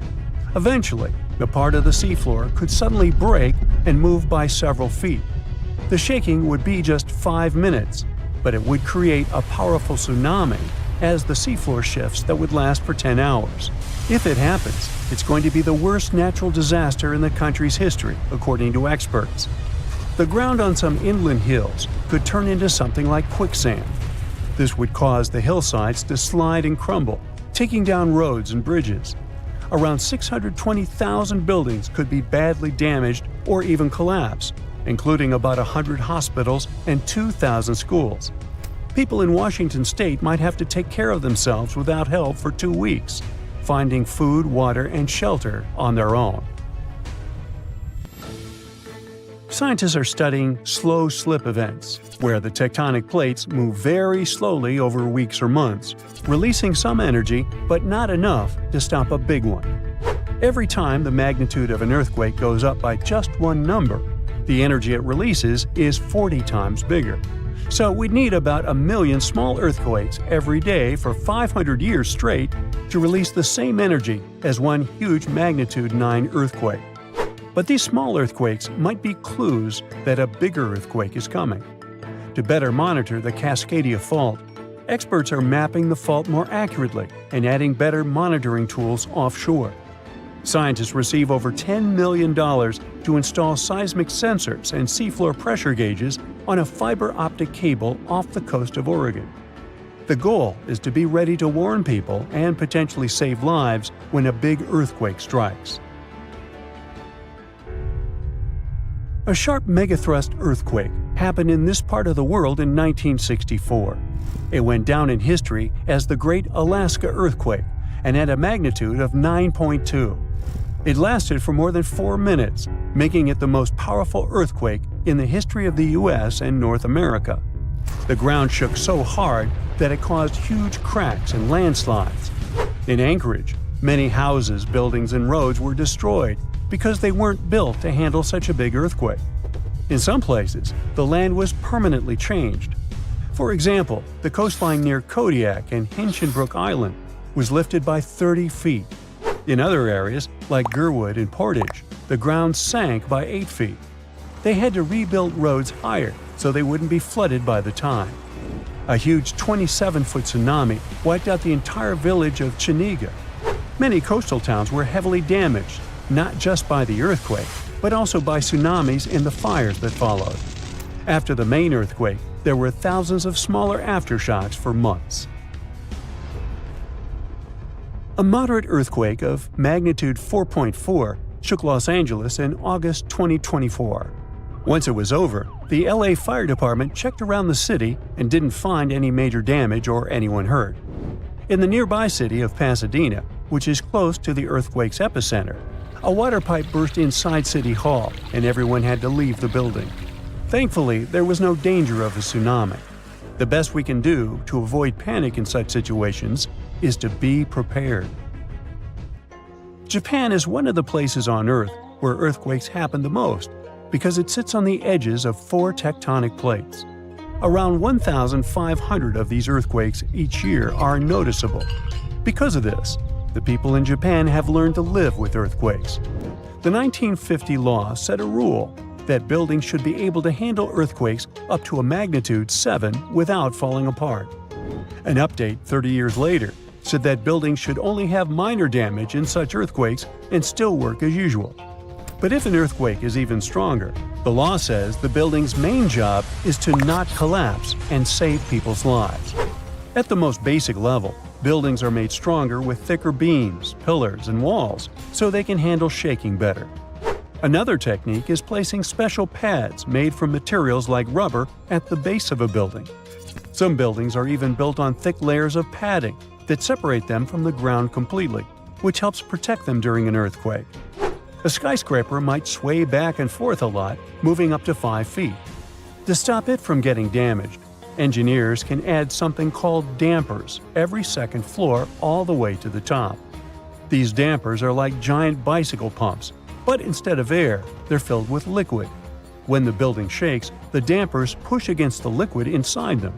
Even though the liquid doesn't squish very much, it can still absorb some of the shaking.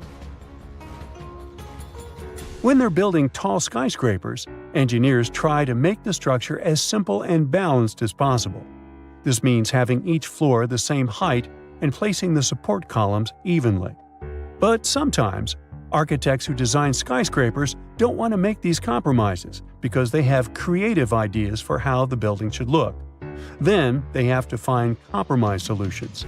For example, Tokyo's Skytree Tower, one of the tallest buildings in the world, is designed in a futuristic style but also includes special features to protect it from earthquakes.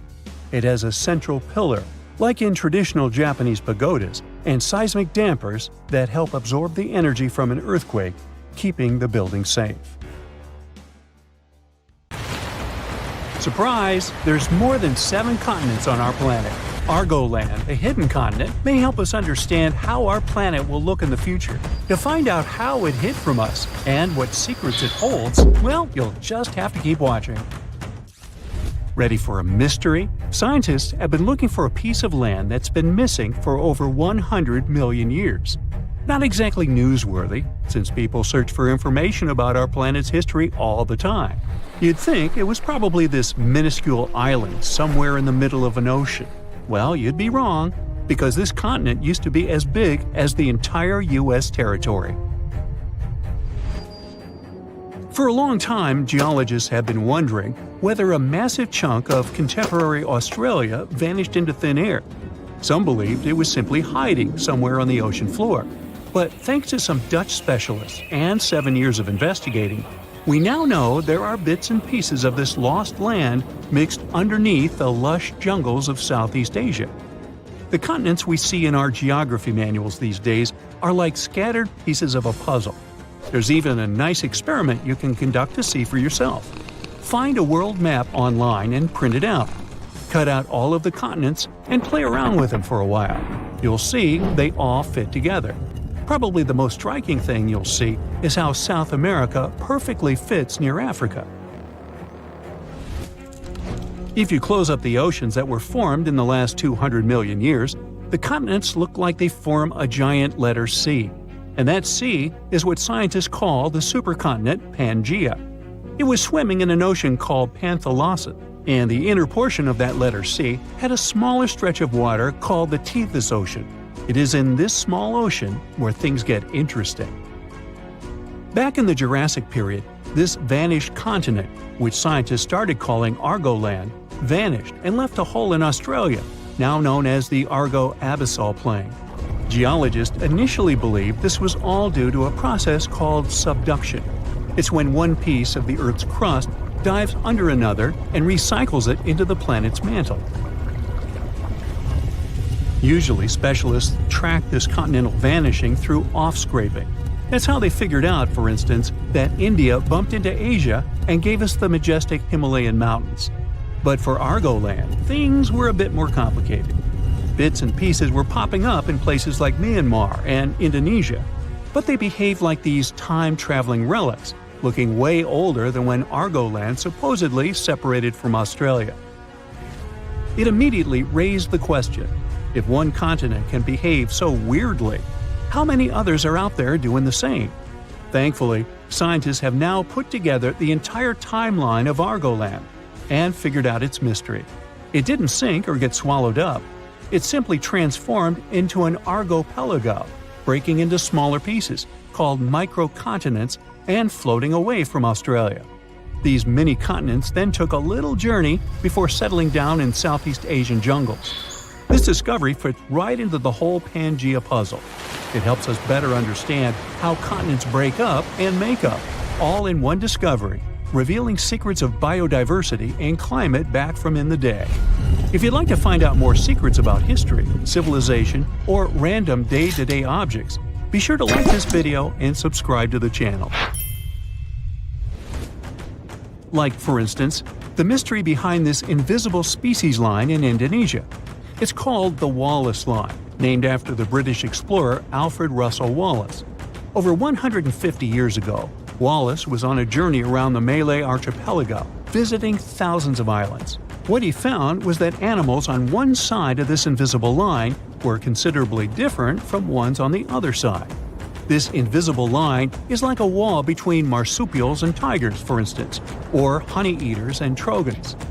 But now we know that around 35 million years ago, Australia broke up with Antarctica and collided with Asia, and this continental love triangle triggered significant changes. It didn't just change the way the land looked, it also messed with the species of animals on each side of the Wallace Line. In more recent times, a bunch of specialists published a study saying this collision and climate chaos made Asian species comfy living in the Malay archipelago. Meanwhile, the Aussie animals weren't as happy with the new environment. It was too hot and wet for some, and others just couldn't handle the tropical island lifestyle. The discovery of this continental shift towards Asia might also explain a recent finding of a human species that didn't seem to make any sense either.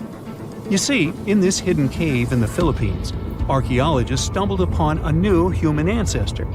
It seems that about 50,000 years ago, on the island of Luzon, there was this ancient human-like species.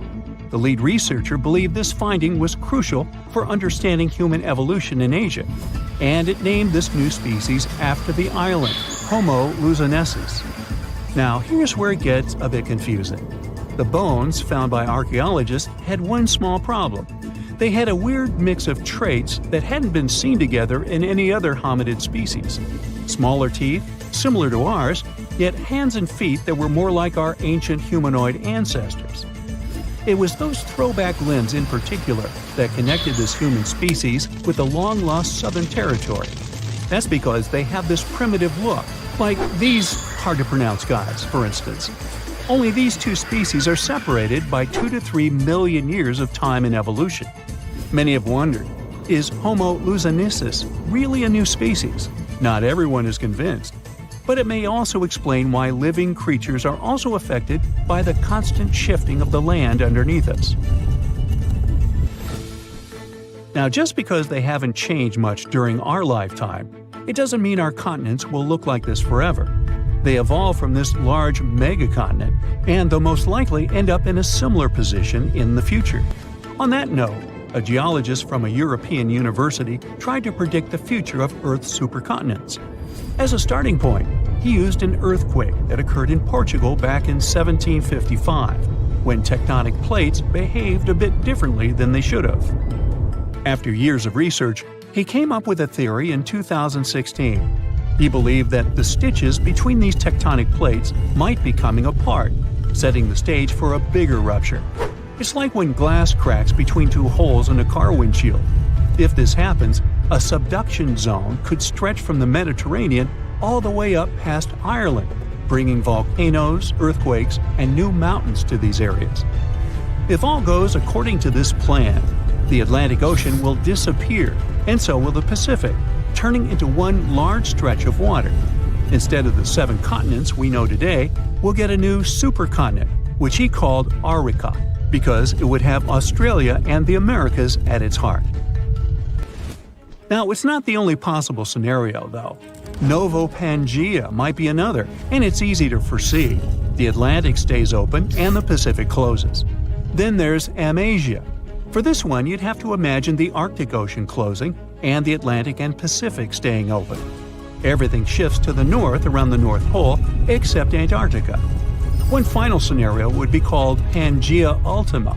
Slow down the spreading in the Atlantic, and a new subduction plate pops up on the America's east coast. Well, either way, if all the continents collide in the future once more, some say it won't be fun to experience. It's believed that in around 250 million years, we'll feel like we're being trapped in a sweltering, soggy plastic bag. Weirdly, That bag will be the best place to live on Earth, the coastal areas. As for the inland spots, they'll be sizzling, like a desert on fire. Many of the species of animals we know today might not make it. As for us humans, we'll need to be creative if we want to withstand the heat. We should be thankful, though. These digital models are still great because we can use them to test all sorts of interesting ideas.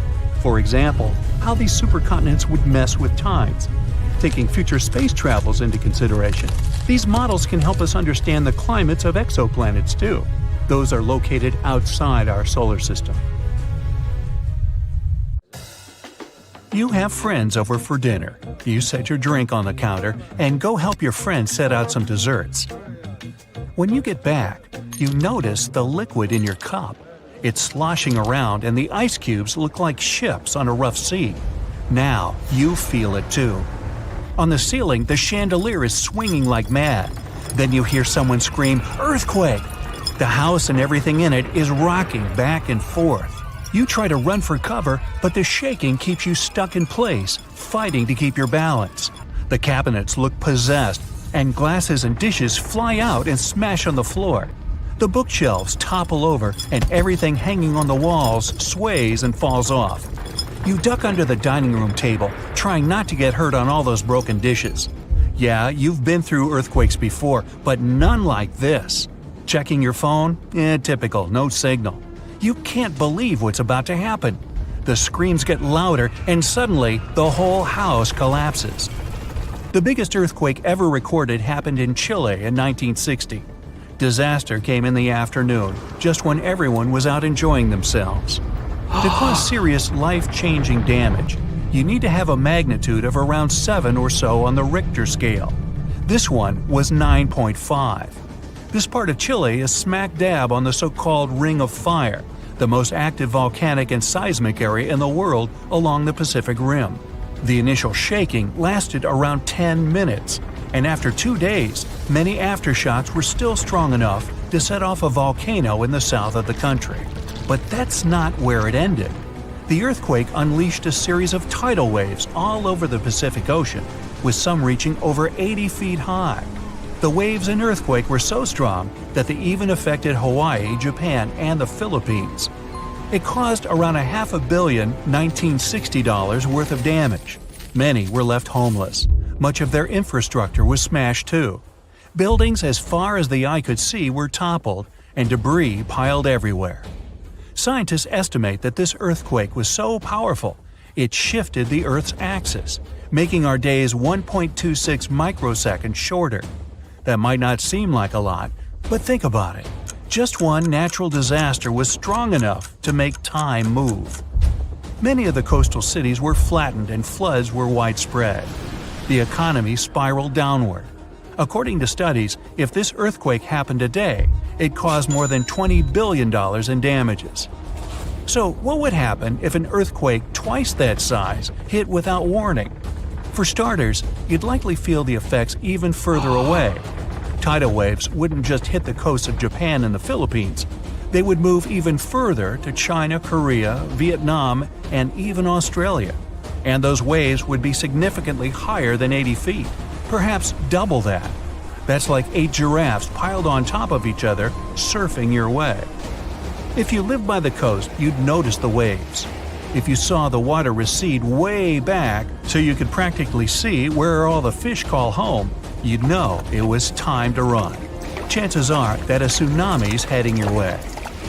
Say it really happens. You're caught under the wreckage, not knowing what's going on. You manage to free yourself and escape to the fresh air. And you're not alone, because all the houses in the neighborhood have turned into piles of bricks and rubble. The bridges have also collapsed, leaving people stranded on either side. You look around, dust yourself off, and rush to find help. Fire trucks and ambulances drive between the broken-down cars and rubble.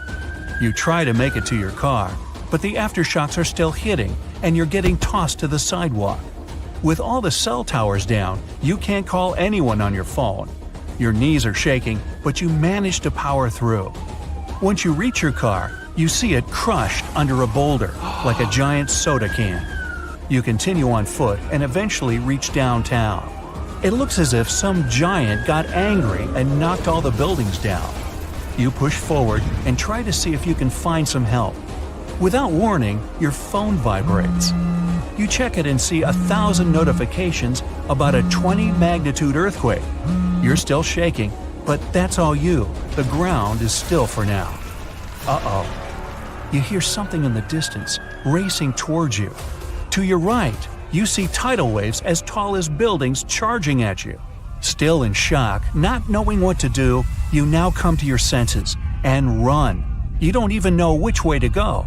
There's a tsunami right behind you, and in front of you are broken down buildings with rocks and concrete still falling everywhere.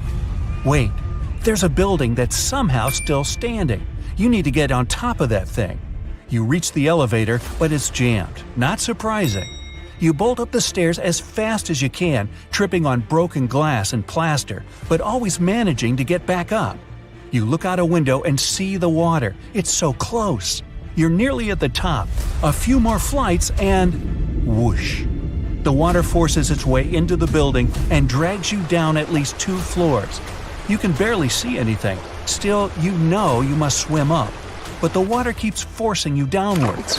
After about 30 seconds, you manage to swim your way out and continue climbing to the top. You scramble to the top floor and collapse on the roof. You're safe for now.